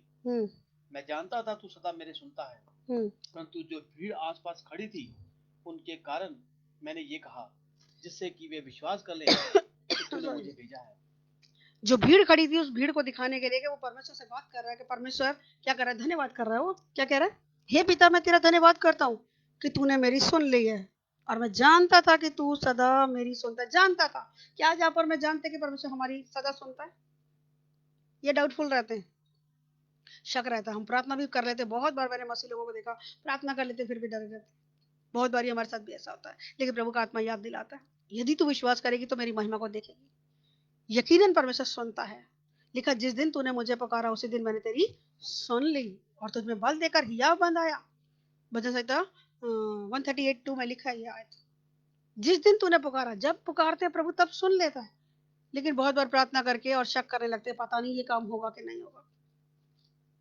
तो यहाँ परमेश्वर कह रहा है कि यदि तू विश्वास करेगी तो मेरी महिमा को देखेगी। ठीक है, और उसने फिर क्या बोला, लाजर बाहर। यह कहकर उसने बड़े शब्द से पुकारा, निकला, हे लाजर निकला। शमशान घाट पे गया होगा, हाँ, कब्रिस्तान में गया होगा जहां उसकी लाश दबी हुई थी। बहुत सारी लाशें होंगी इर्द गिर्द, लेकिन सारी लाशें जिंदा होकर नहीं आई। यीशु मसीह ने ये नहीं कहा, बड़े शब्द से पुकारा। क्या लिखा जाए, उसने बड़े शब्द से पुकारा, लाजर बाहर आ। केवल लाजर को पुकारा। तो अभी भी वो अपने लोगों को बोलेगा ऊपर आ, जैसे कि हमने प्रकाशित वाक्य में बीते दिनों में देखा, अभी हम दोबारा देखेंगे। ठीक है, तो जिसको पुकारा केवल वही लोग आए, बाकी नहीं आए। ध्यान देंगे, सारी दुनिया के मुर्दे नहीं उठ के खड़े हो गए, सारे कब्रिस्तान के मुर्दे जिंदा होकर नहीं उठ गए थे। केवल लाजर उठ के खड़ा हुआ, जिसको प्रभु ने पुकारा, यीशु मसीह ने पुकारा। ठीक है, तो वो हजारों साल पहले अगर काम हुआ था, वही काम आज भी होने जा रहा है, आने वाले टाइम में होने जा रहा है, क्योंकि कभी यहोवा बदलता नहीं है। वचन में लिखा है वो कल, आज और अवध काल तक एक साथ रहने वाला परमेश्वर है। हालेलुया। आगे, जो मर गया था वह कफन से हाथ पांव बंधे हुए निकल आया। जो मर गया था वो कफन से क्या हुआ, हाथ पांव बंधे हुए। हाथ पांव बंधे हुए। कभी ऐसा सुना किसी ने? कभी नहीं हुआ ऐसा कि कोई कब्र में मतलब चला गया और 4 दिन के बाद फिर वो कह रहा है जी वो जिंदा हो गया और पट्टियां बंधे बंधे, हाथ पैर बंधे हुए हैं, से लिपटा हुआ ही वापस आ गया। कैसे मुर्दा खड़ा हुआ होगा और कैसे वो चल के आया होगा। आंखें बंद करके सोचे कि भाई अगर पूरे शरीर के ऊपर पट्टियां बंधी, और कितनी टाइट पट्टियां बंधी होती हैं, हाथ पैर आप ठीक तरीके से चला ही नहीं सकते, हिल नहीं पाते चलाने के बाद। हिल ही नहीं पाता सच में, क्योंकि बहुत बारी हमने मुर्दों को बांधते देखा है, बिल्कुल टाइट करके बांधा जाता है, वो खुल नहीं सकती, तो उठ के चला कैसा होगा, कैसे कैसे करके चलता आ रहा होगा बाबा ने। तो यहाँ क्या कह रहे हैं, उसका मुंह अंगोछे से लिपटा हुआ उसका मुंह अंगोछे से लिपटा हुआ था। यीशु ने कहा हम्म, उसे खोल दो और जाने दो। यीशु ने उसको कहा खोल दो और जाने दो। यीशु ने जब उसको पुकारा तब वो आया। ठीक है, एक वचन और हम पढ़ेंगे, यही काम जो हजारों साल पहले परमेश्वर ने लाजर के साथ करके दिखाया, अब जो दोबारा बादलों में जिनको उठा लेगा उनके साथ भी ऐसे होगा, उनको पुकारेगा और जो लोग तैयार हैं उनको पुकारेगा और वो लोग बादलों में उठा लीजिएगा, और बाकी जो तैयार नहीं है नीचे खड़े देखते रह जाएंगे। बहुत बार हमने क्लिपिंग्स भी देखी है कि चर्च सभा चल रही है, पास्टर जी प्रचार कर रहे हैं, अचानक से वो टाइम आया कि पास्टर जी गायब हो गए, कलीसिया के बहुत सारे लोग गायब हो गए, क्योंकि वचन को जानने वाले लोग हैं, जो पीछे रह गए वो रो रहे हैं, घुटने टेक टेक के चिल्ला रहे हैं, पर बाद में रोने से कोई फायदा नहीं। पहले ही अपने आप को अगर हम करेक्ट कर लें तो वो टफ टाइम नहीं देखना पड़ेगा। तो जरूरत है आपको और मुझको अपने आप को और करेक्शन में लाने की। ठीक है, एक वचन और पढ़ेंगे 26 का 19, यशाया निकाला मैंने 845 पेज नंबर पे, कि तेरे मरे हुए लोग जीवित होंगे। लिखा है परमेश्वर अपने लोगों को विजयी करेगा, इस चैप्टर का हेडिंग है 26 का 19। तो वहां एक बात लिखी है कि तेरे मरे हुए लोग जीवित होंगे, मुर्दे उठ खड़े होंगे। हे मिट्टी में बसने वालों, जाग कर जय जयकार कर करो, क्योंकि क्योंकि क्योंकि तेरी ओस ज्योति से उत्पन्न होती है और पृथ्वी मुर्दों को लौटा देगी। हालेलुया। और इसका भी एक स्टार बना हुआ है, इसको अगर हम देखें डैनियल 12:2 में लिखा हुआ ये बात, और 20 में भी क्या लिखा है, 20 तो अलग हो जाएगा, डैनियल 12:2 में लिखी है बात, 12:2। जो भूमि के नीचे सोए रहेंगे, जो भूमि के नीचे सोए रहेंगे मतलब जो दफना दिए गए हैं, उनमें से बहुत से लोग जी उठेंगे। उनमें से बहुत से लोग जी उठेंगे। बहुत से लोग कौन से, जो यीशु मसीह के साथ चलते हुए, वचन के अनुसार चलते हुए, जिन्होंने अपने जीवन की रेस को खत्म किया, पृथ्वी का जीवन जिन्होंने समाप्त किया, वो लोग उठ खड़े होंगे। जी, कितनों तो सदा के लिए, जीवन के लिए, कितने तो, ध्यान देंगे इस वचन पे कि कितने तो जो जी उठेंगे, कितने तो सदा के जीवन के वो लिए, सदा के जीवन के लिए, हमेशा यीशु मसीह के साथ वास करने के लिए, पुनरुत्थान की सामर्थ के द्वारा उठाए जाएंगे, अपनी नाम धराई हम्म, और सदा तक अत्यंत घिनौने ठहरने के लिए। और जी उठेंगे सभी के सभी। ठीक है, कुछ तो हमेशा के लिए यीशु मसीह के साथ वास करने के लिए उठेंगे, और जो वचन के अनुसार नहीं चले, जो सो गए वो भी जिएंगे, लेकिन वो अनंत काल का दंड भोगने के लिए उठेंगे। हालेलुया। तो ध्यान दीजिए इन शब्दों पर, छोटी छोटी बात, उठेंगे सारे, लेकिन कुछ लोग हमेशा यीशु के साथ वास करने के लिए, स्वर्ग में जाने के लिए उठेंगे, और बाकी जो वचन के अनुसार नहीं चल रहे वो अनंत काल का दंड भोगने के लिए उठेंगे, क्योंकि वचन ऐसा क्लियर बता रहा है। 12:2 डैनियल बिल्कुल 12:2 बिल्कुल क्लियर बता रहा है। एक बार फिर पढ़ेंगे, जो भूमि के नीचे मतलब जो मर गए, दबा दिए गए, जो मसीह में सो गए, वो सो, उनमें से बहुत से लोग जी उठेंगे। कितने तो सदा के जीवन के लिए, और कितने अपनी नाम धराई और सदा तक अनंत घिनौने ठहरने के लिए, अत्यंत घिनौने ठहरने के लिए, हर समय वो आग की झील में जाने के लिए उठेंगे, वो सभी उठाए जाएंगे, लेकिन जो मसीह के साथ चल रहे हैं फायदा उनको मिलेगा। तो आज आपका और मेरा मसीह के साथ चलना प्रियो बेकार नहीं जा रहा। ये बातें हमें बिल्कुल क्लियर करती जा रही है कि अगर हमने विश्वास किया यीशु मसीह के नाम पर तो हमें शर्मिंदगी नहीं होगी। क्यों नहीं होगी? क्योंकि ये वचन ऐसा बता रहा है कि जो लोग वचन के अनुसार नहीं चलेंगे वो बहुत टफ टाइम देखने वाले। तो जितने आपके कांटेक्ट में हैं, जितने आपके इर्द गिर्द हैं, जितनों को आप और मैं जानते हैं, अगर वो मसीह में चलते चलते कहीं गिर गए हैं, संगति से कहीं दूर हो गए हैं, भटक गए हैं, तो एक दूसरे को चेताते जाएं, ये वचन सिखाते जाएं, जो आज्ञाएं आपको और मुझको माननी सिखाई हम दूसरों को बताते जाएं कि कोई भी गलत स्टेप ना उठाएं। जिस काम को वचन मना कर रहा है बिल्कुल ना करें, किसी को अच्छा लग रहा है चाहे नहीं लग रहा, लोगों को खुश करने के लिए ना जिए प्रियो, अपने लिए परमेश्वर का क्रोध ना कमाए, परमेश्वर का वचन क्या कह रहा है उसको देखिए। ठीक है, वापिस आएंगे हम यशाया का तेरी 4, ठीक है। और अय्यूब के 19 के 26 और 27 में भी यही बात लिखी है। अय्यूब में भी और पहला कुरिन्थियों में भी ये बात लिखी है। अय्यूब 19 का अय्यूब 19 का 26 और 27। अय्यूब 19 का 26 और 27। और अपनी खाल के इस प्रकार नष्ट हो जाने के बाद भी मैं शरीर में होकर परमेश्वर का दर्शन पाऊंगा। क्या कह रहा है? ये अय्यूब जब घावों से भरा पड़ा था, क्या कह रहा है वो? दोबारा पढ़ेंगे। मैं अपनी खाल के इस प्रकार नष्ट हो जाने के अपनी खाल के इस प्रकार नष्ट हो जाने के बाद भी, चाहे शारीरिक तौर पे कितना दुख है, कितना कलेश है, ये आयतें हमें बता रही कि कितना भी दुख आ जाए, सताव आ जाए, यीशु मसीह को मत छोड़ें। यीशु को छोड़ के कहीं जीवन नहीं है। शैतान बहुत सी बातों में भटकाएगा कि देख तेरा तो कुछ हो नहीं रहा, तुझे तो रिजल्ट नहीं मिला, छोड़ दे इन चीजों को। बाकी चीजों को कर रहे थे क्या सब? हाँ, कि हमें मिल रही थी।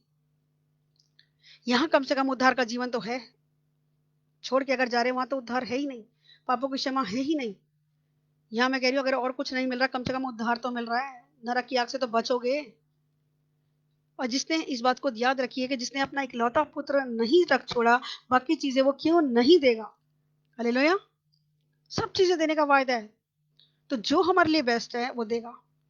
बहुत बार हमने सुना भी और हम सिखाते भी हैं कि हमेशा वो हमारी प्रार्थना का जवाब यस में नहीं देता, बट हमेशा बेस्ट में जो हमारे लिए अच्छा होता है वो हमें देता है। तो एक अच्छे बच्चे की तरह अपने पिता के साथ बने रहिए। पिता को अपना हाथ दीजिए कि पिता आपके हाथ को थाम के चले।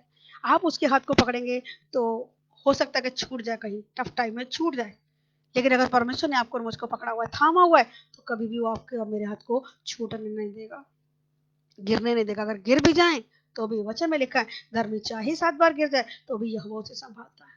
वो फिर से उठ खड़ा होगा क्योंकि यहोवा उसे संभालता है। हालेलुया। इसके 27 को ही पढ़ देंगे। सॉरी, पूरा कर दे 26 को। और अपनी खाल के इस प्रकार नष्ट होने के बाद भी मैं अपने शरीर में होकर परमेश्वर का दर्शन पाऊंगा। मेरी खाल के इस प्रकार नष्ट हो जाने के बाद भी मैं शरीर में होकर परमेश्वर का दर्शन पाऊंगा। कैसे? आत्मा रूप में। शरीर चाहे नाश हो जाए, शरीर मिट्टी से बना, मिट्टी में मिल जाएगा, लेकिन उसको ये आस है कि वो शरीर में होकर भी परमेश्वर का दर्शन पालेगा। जी 27 पढ़ें। का दर्शन मैं आप अपनी आंखों से अपने लिए करूंगा और कोई दूसरा नहीं, जबकि मेरा हृदय अंदर ही अंदर चूर चूर भी हो जाए। मेरा अंदर से हृदय क्या हो जाए?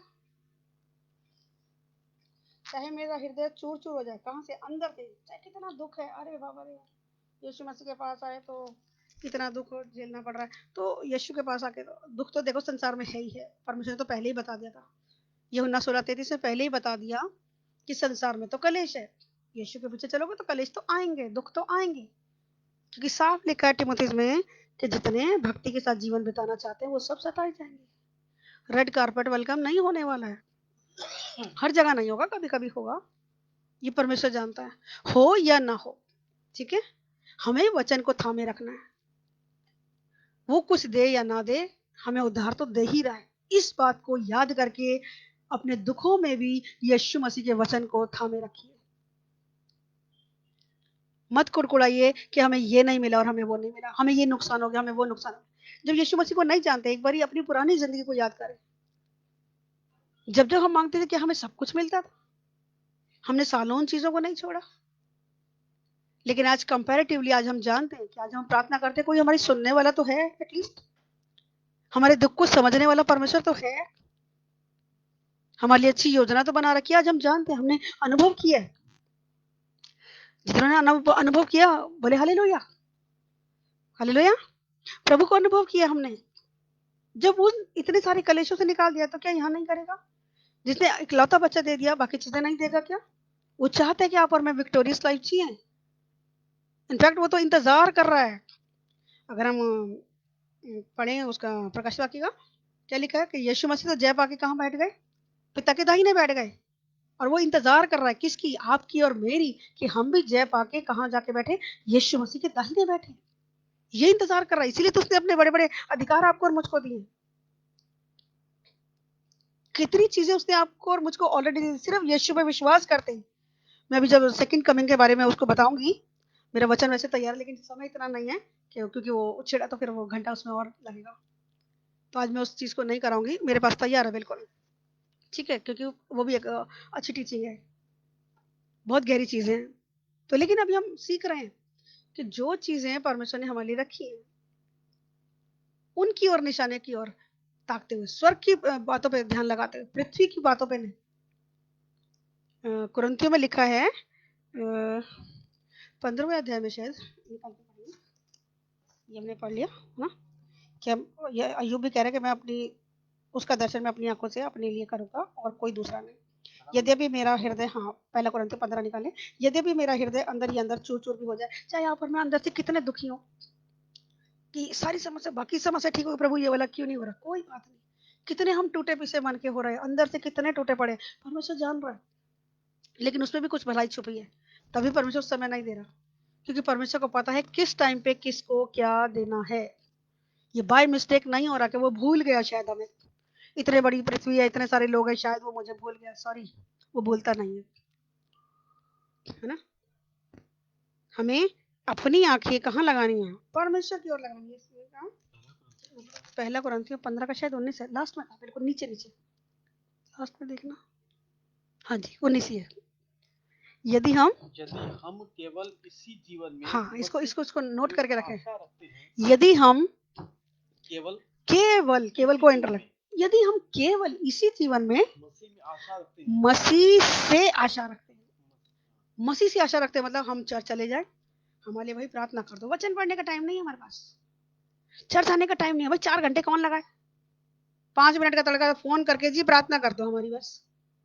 बहुत सारे लोगों को बोलो चर्च आया करो, संगति में आओ, जी टाइम नहीं है, फिल्म देखने के लिए टाइम है, घूमने के लिए टाइम है, और सारे काम करने के टाइम है, सिर्फ प्रभु की हुजूरी में आने का टाइम नहीं है, क्योंकि उनका मानना ऐसा कि 4 घंटे या 2 घंटे या 3 घंटे या 1 घंटा क्यों जाएं, क्यों टाइम ऐसा लगाएं, प्रार्थनाओं से काम हो तो जाना है, चलो जी दीदी से प्रार्थना करा देंगे, भैया से प्रार्थना कर देंगे, XYZ किसी से भी प्रार्थना करा लेंगे, काम तो हो जाना है। अगर आप तड़का लगा रहे हैं तो एंड टाइम में आपको तड़का लगने वाला है। किसी के लिए क्रोध नहीं कमा रहे, स्वार्थ के लिए ना जिए, सिर्फ प्रार्थना हो जाए, आशीष मिल जाए, नौकरी मिल जाए, बच्चा मिल जाए और दुनियावी चीजें मिल जाए, बस काफी है। सॉरी, स्वर्ग नहीं मिलने वाला, ये चीजें फिर मिल जाएंगी, क्योंकि प्रभु ने अपने दासों पर अपनी आशीष रखी है, अपने अभिषिक्तों को ये आशीष दी है कि जिनके लिए वो प्रार्थना करेंगे, अपने दास के वचन को पूरा करते हैं। वो कोई भी छोटे से छोटा, बड़े से बड़ा कर रहा है, यीशु के नाम से कुछ भी मांग रहे हैं, उसके नाम में पावर है, मिलेगा, परंतु स्वर्ग नहीं मिलेगा, इस बात को कान खोल के सुन लीजिए सभी लोग, ये मेरे लिए भी और आपके लिए भी है। स्वर्ग जाना है तो इस आयत को 15 की 19 को अपने घर में लिख के कहीं पेस्ट करके लगा दो, कि अगर हम सिर्फ पृथ्वी की ही बातों पे मन लगाए बैठे हैं तो क्या कह रहा है वचन, यदि हम केवल इसी जीवन में, यदि हम केवल इसी जीवन में मसीह से आशा रखते हैं, तो हम सब मनुष्यों से ज्यादा अधिक अभागे हैं। अभागे मतलब जिसका भाग्य ही नहीं है। ये तड़का लग रहा है तो वचन कह रहा है कि तुम अभागे हो भैया, पौलुस कह रहा है इस बात को, तुम सबसे ज्यादा अभागे हो, तो आपको अभागे बन के रहना है या सौभाग्यशाली बनना है। हम मसीह के पास आके इसलिए तो आए हैं, सब कुछ छोड़ के क्यों आए, कि हमारा भाग्य चमके, और भाग्य क्या, भाग्य कुछ नहीं, आपके और मेरे अपने हाथों में। सही ट्रैक पर चलेंगे, वचन को एक्सेप्ट करेंगे, क्योंकि वचन बता चुका है कि यीशु मसीह संसार में जय प्राप्त करके गए, और उसने कहा जो मेरे फॉलोअर हैं मैं उन्हें भी बचा लूंगा, उसका वायदा है, सबको नहीं बचा रहा, वायदा केवल फॉलोअर्स के लिए। अभी हम पढ़ेंगे, ठीक है, लेकिन यहाँ क्या कह रहे हैं कि अगर हम पृथ्वी पर की ही बातों पर मन लगा रहे तो हम सबसे ज्यादा अभागी, ठीक है। तो अभी हमने इन चीजों को देखा, अभी पहला हनोक को देखा, उठा लिया गया, दूसरा एलिया को देखा, तीसरा यीशु मसीह को देखा, चौथा वो लोग जो मुर्दे हैं मसीह में वो उठा लिए जाएंगे, और जो जिंदा हैं बदल जाएंगे, वो उठा लिए जाएंगे, ठीक है, 4। और ये 5वां हमने क्या देखा, पहला कुरिन्थियों का 15 का 52, पढ़ेंगे इसको भी।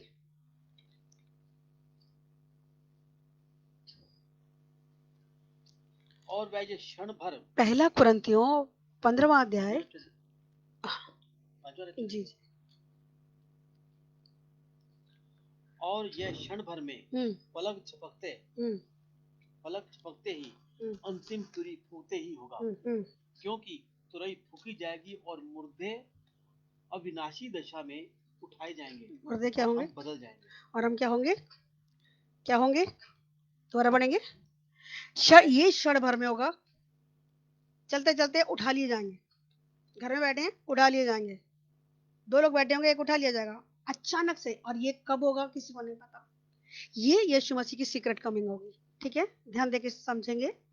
ये सेकंड कमिंग नहीं है, ये सीक्रेट कमिंग है। अचानक से वो कभी भी आ सकता है, चोर की नहीं आएगा। हम पढ़ेंगे उसको भी। ठीक है, वो कब आ जाएगा हमें नहीं पता। ये कैसे होगा? ये क्षण भर में होगा, पलक मारते ही। कैसे? 1 सेकंड में। जरा अपनी पलकें झपकिए, 1 सेकंड के अंदर। टाइम ही नहीं मिलेगा कि जी अपना ये उठा लूं, मैं वो उठा लूं, कपड़े उठा लूं जी, अपना बैंक बैलेंस उठा लूं जी, चाबी उठा लूं जी, कुछ भी। अगर आप सोच रहे हैं कि कुछ उठा के मैं भाग लूं, टाइम ही नहीं मिलना है।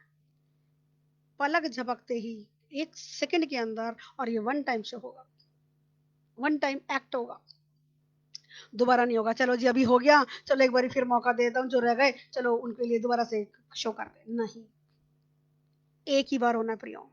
और उस एक बार के लिए आपको और मुझको अपने आप को तैयार करना है कि जब वो 1 सेकंड के अंदर पलक झपकते ही तुरही फूंकी जाए तो आप और मैं बादलों में उठा लिए जाए। ये 5वीं बात।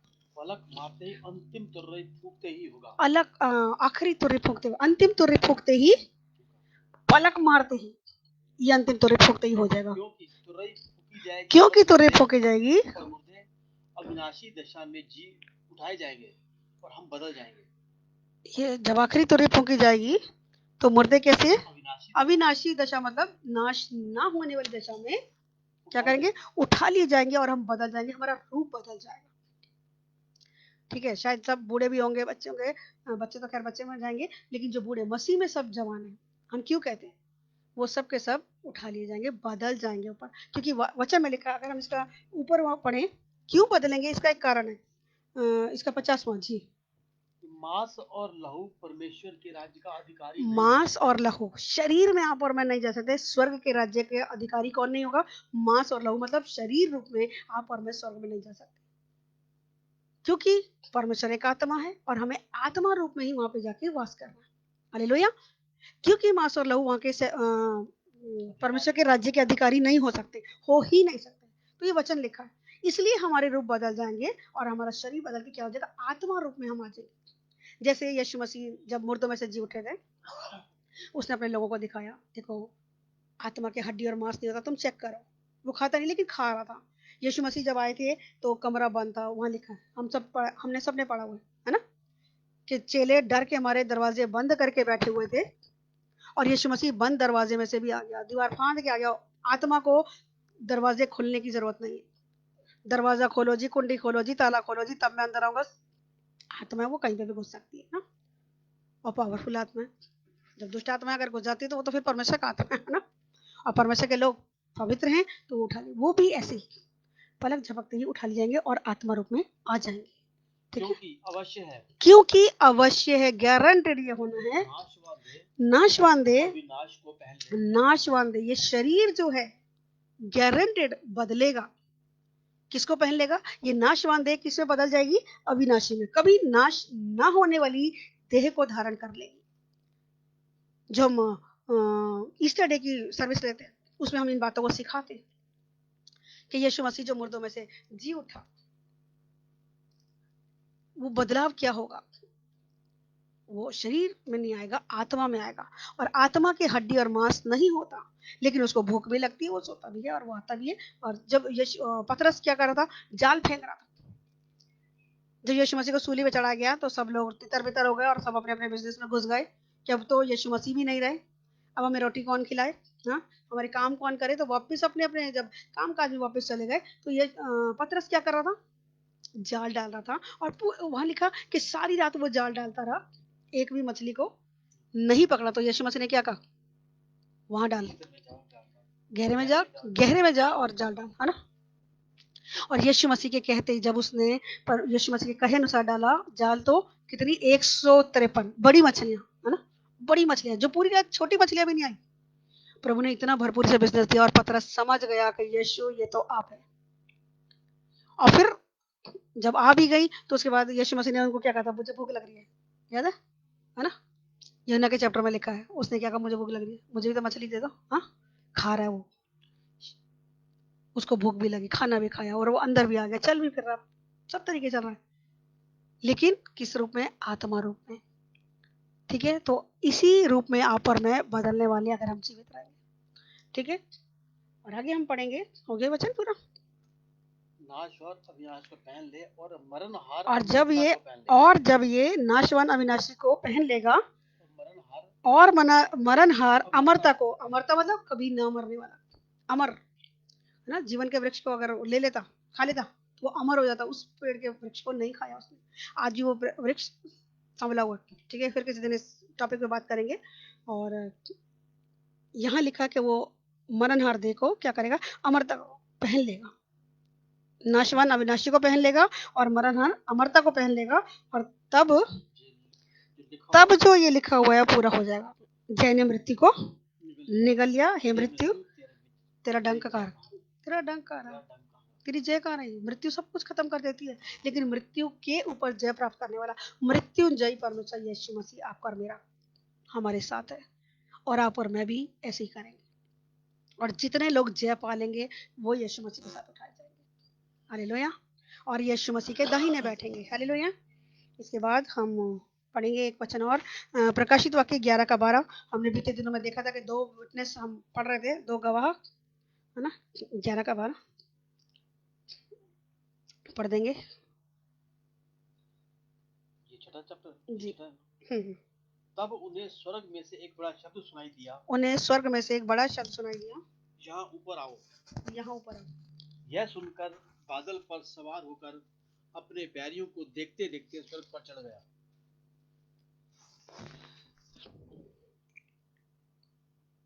11 का 12। तब उन्हें स्वर्ग में एक बड़ा शब्द सुनाई दिया, यहाँ ऊपर आओ। जो दोनों गिर गए थे, 3.5 दिन तक वो पड़े रहे, है ना? उसके बाद वो मुर्दे जी उठे थे और दुनिया के लोगों को देखते देखते, जितने आसपास थे उनके देखते ही देखते क्या हुआ? एक बड़ा शब्द सुनाई दिया, यहाँ ऊपर आओ। और ये सुन वे बादल पर सवार होकर अपने बैरियों के देखते देखते स्वर्ग पर चढ़ गए। हालेलुया।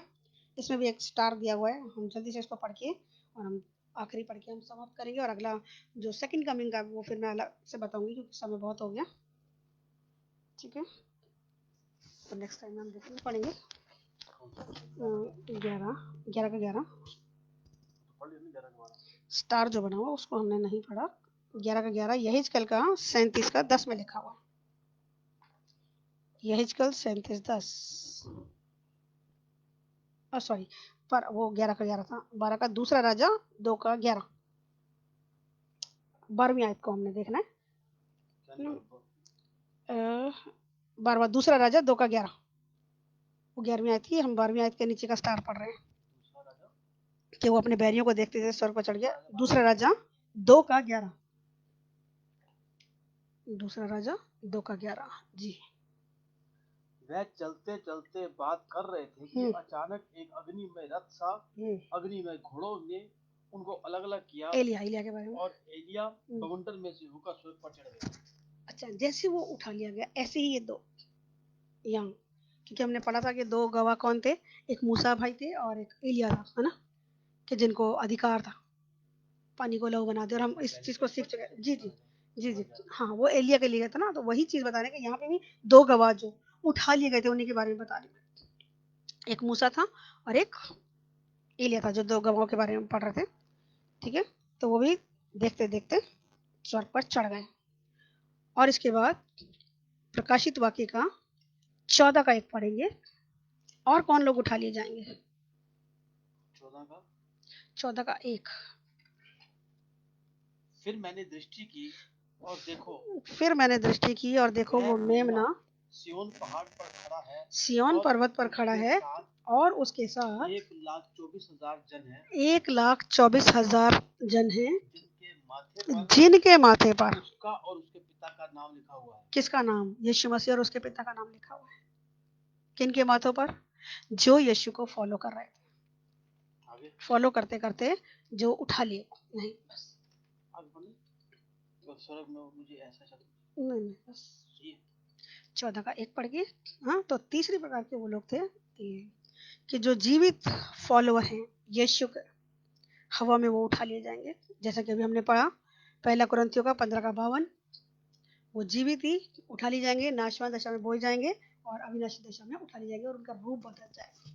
ठीक है, और यहाँ उन तमाम लोगों के लिए लिखा है कि जितने भी 1,44,000 लोग हैं, हमने बीते दिनों पढ़ा था कि जो अशुद्ध नहीं हुए थे स्त्रियों से, जिन्होंने कभी झूठ नहीं बोला था, और उसका हम एक पढ़ देंगे, है ना, उसके लिए 14 के 4 में लिखे, ये वो हैं जो स्त्रियों के साथ अशुद्ध नहीं हुए थे, वो कुंवारे थे, ये वही हैं जहाँ कहीं मेमना जाता था वे उसके पीछे पीछे हो लेते थे।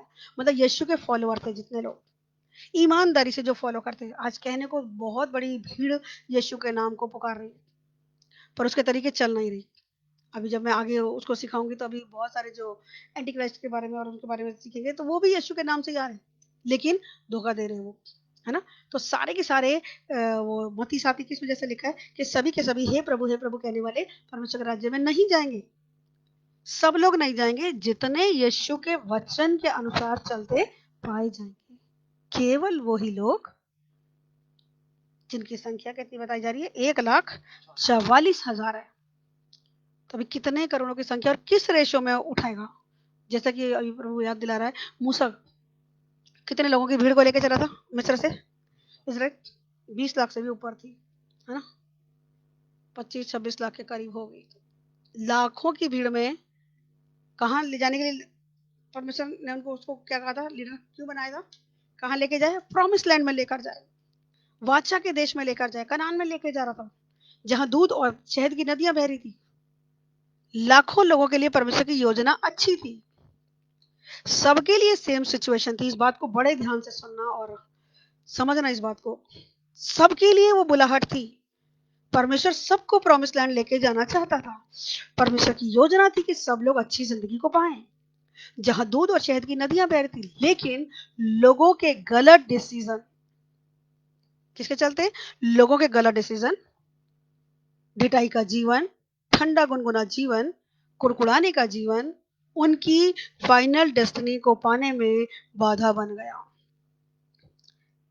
धन्यवादी जुबान नहीं थी उन लोगों की। लेकिन सेम सिचुएशन में यहोशू और कालेब 2 व्यक्ति हैं जो सिचुएशन उनके ऊपर भी यही थी, लेकिन उन्होंने क्या किया, वो हमेशा धन्यवादी रहते थे।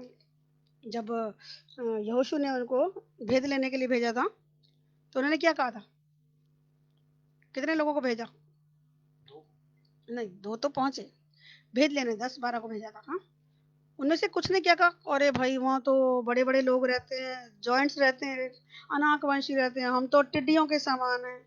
डर गए बहुत सारे लोग।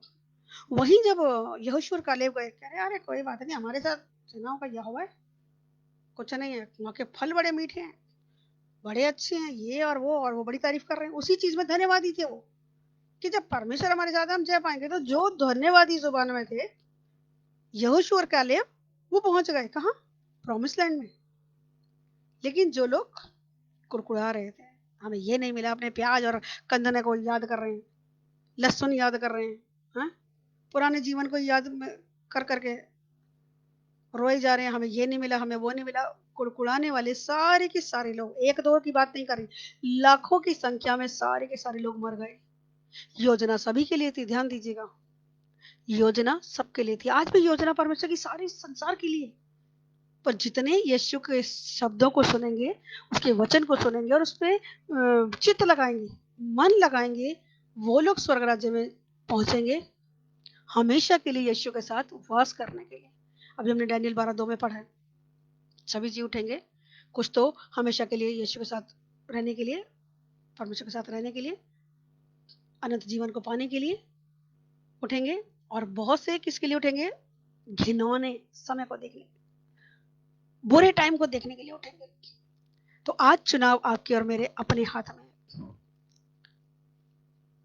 इन बातों को ध्यान रखना कि अगर आप और मैं चाहती, एक चीज हम देख रहे थे कि अगर आप और मैं वचन के अनुसार चलते पाए जा रहे हैं, तो भला किसका है, हम कहते हैं यीशु मसीह के हाथ में सब कुछ, यीशु मसीह के हाथ में है यकीनन, लेकिन यीशु मसीह भी योजना दे रहा है ना, आपको टाइम दे रहा है, आपको मौका दे रहा है कि बेटा एक मौका है, सुधर जा,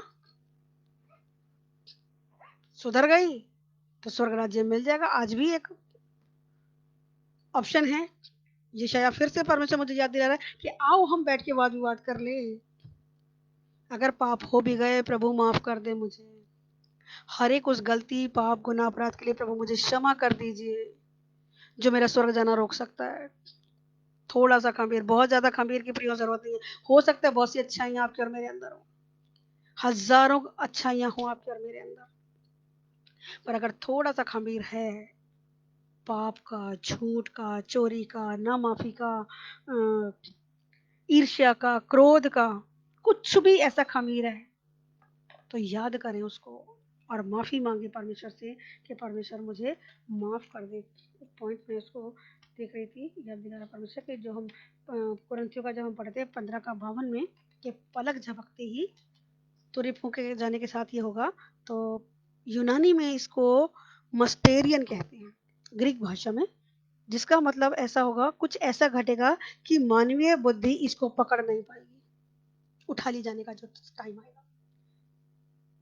ये इतिहास में पहले कभी नहीं हुआ इतने बड़े लेवल पे, एक एक दो दो गए, लेकिन अब जब होगा एक बड़े लेवल पे होगा, इस बात को भी ध्यान रखना, पूरे संसार भर में होगा और एक साथ होगा। ऐसा नहीं आज दिल्ली में हो रहा है, कल पंजाब में हो रहा है जी, फिर गुजरात में हो रहा है, अलग अलग स्टेट्स में अलग होगा, ऐसा नहीं है।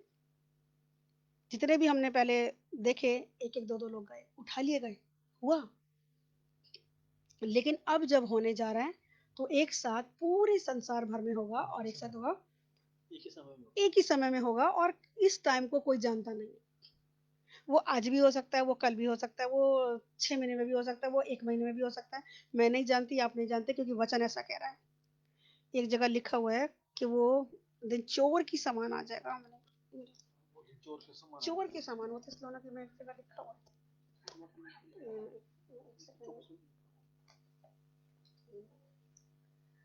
परमेश्वर जानता है वो समय कब है ना, वो चोर की नाई अचानक से वो दिन आ जाएगा जिसको कोई नहीं जानता, ठीक है।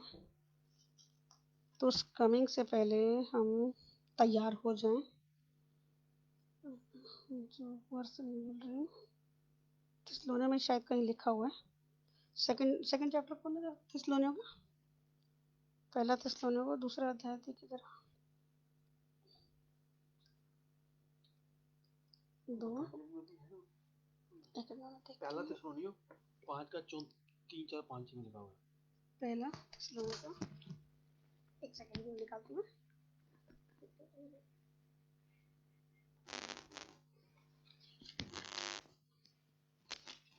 अब पहला थिस्सलुनीय 3-4-5 में लिखा है, जब लोग कहते होंगे कुशल है, कुछ भय नहीं है, तो उन पर एकाएक विनाश आ पड़ेगा, जिस प्रकार गर्भवती पर पीड़ा और किसी रीति से ना बचेंगे। पर हे भाइयों, तुम तो अंधकार में नहीं, पर वह दिन चोर के समान आ पड़ेगा, क्योंकि तुम सब ज्योति की संतान हो और दिन की संतान हो, ना रात के हो ना अंधकार के हो, इसलिए हम एक दूसरे के समान सोते ना रहें, पर सावधान रहें। क्या लिखा है यहाँ, साफ लिखा है ज्योति की संतान, क्योंकि तुम सब ज्योति की संतान और दिन की संतान हो, हम न रात के ना अंधकार के लिए, इसलिए हम दूसरों के समान सोते ना रहे, सोते ना रहे मतलब अलर्ट ना रहे, कहीं हम हल्के में ना ले जाए इस बात को,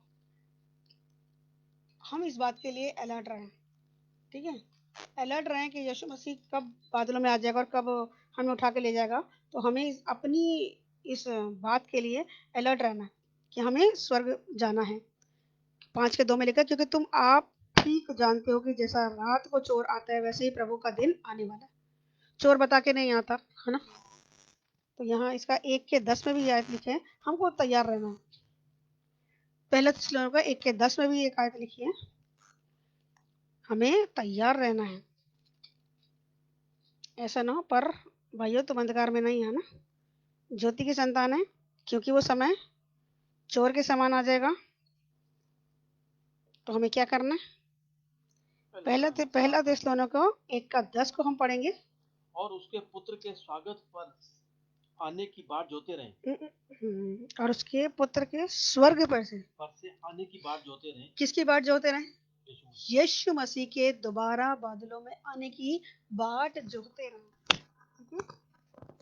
और क्या करें? जिसे उसने मरे हुए में से जिलाया, जिसे उसने मुर्दों में से जिलाया, और यीशु की जो हमें आने वाले प्रकोप से बचाता है। जो हमें, जिसे उसने मुर्दों में से जिलाया, अर्थात मुर्दों में से जिलाने का मतलब अर्थात यीशु की जो हमें आने वाले प्रकोप से बचा सकता है, उसकी बाट जोते रहे। कि यीशु मसीह जब भी प्रार्थना करें, अपनी पर्सनल प्रार्थनाओं में, व्यक्तिगत प्रार्थनाओं में, इस बात को हमेशा याद रखें कि यीशु मसीह जब भी वो सीक्रेट कमिंग हो तेरी, जब भी तू अचानक बादलों में आ जाएगा, उठा के ले जाएगा, तो प्लीज मुझे और मेरे लोगों को उठा के ले जाएगा, ताकि मैं और मेरे लोग उस महाकलेश को ना देखें, क्योंकि हम नहीं जानते वो समय कब आएगा। यीशु भी नहीं जानता, केवल पिता जानते हैं। केवल पिता परमेश्वर जानते कि वो दिन कब आने वाला है। और ऐसा नहीं कि परमेश्वर आ नहीं रहा, उसने बोला कि मैं आऊंगा तो आऊंगा, उसके आने में देरी क्यों हो रही है? ये वचन हम बहुत बारी सीख चुके हैं, पहला पत्रस 3:9 में, कि उसके आने में इसीलिए देरी हो रही है कि सबको मन फिराव का क्या मिले? मौका मिले। सबको मन फिराव का मौका मिले। तो परमेश्वर चाहता है हर एक को मन फिराव का मौका मिले, और वो चाहता है कि वो सब मनुष्यों को क्या हो? उद्धार हो, और साथ में वो हमें आने वाले प्रकोप से बचाए। तो ये आने वाला प्रकोप जरूर से आना है। अभी मैं 7 कटोरे जो अभी बताऊंगी, मैंने अभी नहीं बताया क्योंकि उसके बीच में ये सारी चीजें हैं, है ना। इन चीजों को हम स्टेप बाय स्टेप अगर समझते जाएंगे, सीखते जाएंगे, तो बाइबल के हमें और इजीली समझ आ जाएगी। समझ आ रही है तो कमेंट जरूर करना। 3:9 बहुत बारी करा चुके हैं, ठीक है। तो इन बातों में हमें परमेश्वर की बाट जोहते रहना है, खुद भी तैयार होना है, और अपने जाति भाई बहनों को भी तैयार करना है। क्या करने के लिए?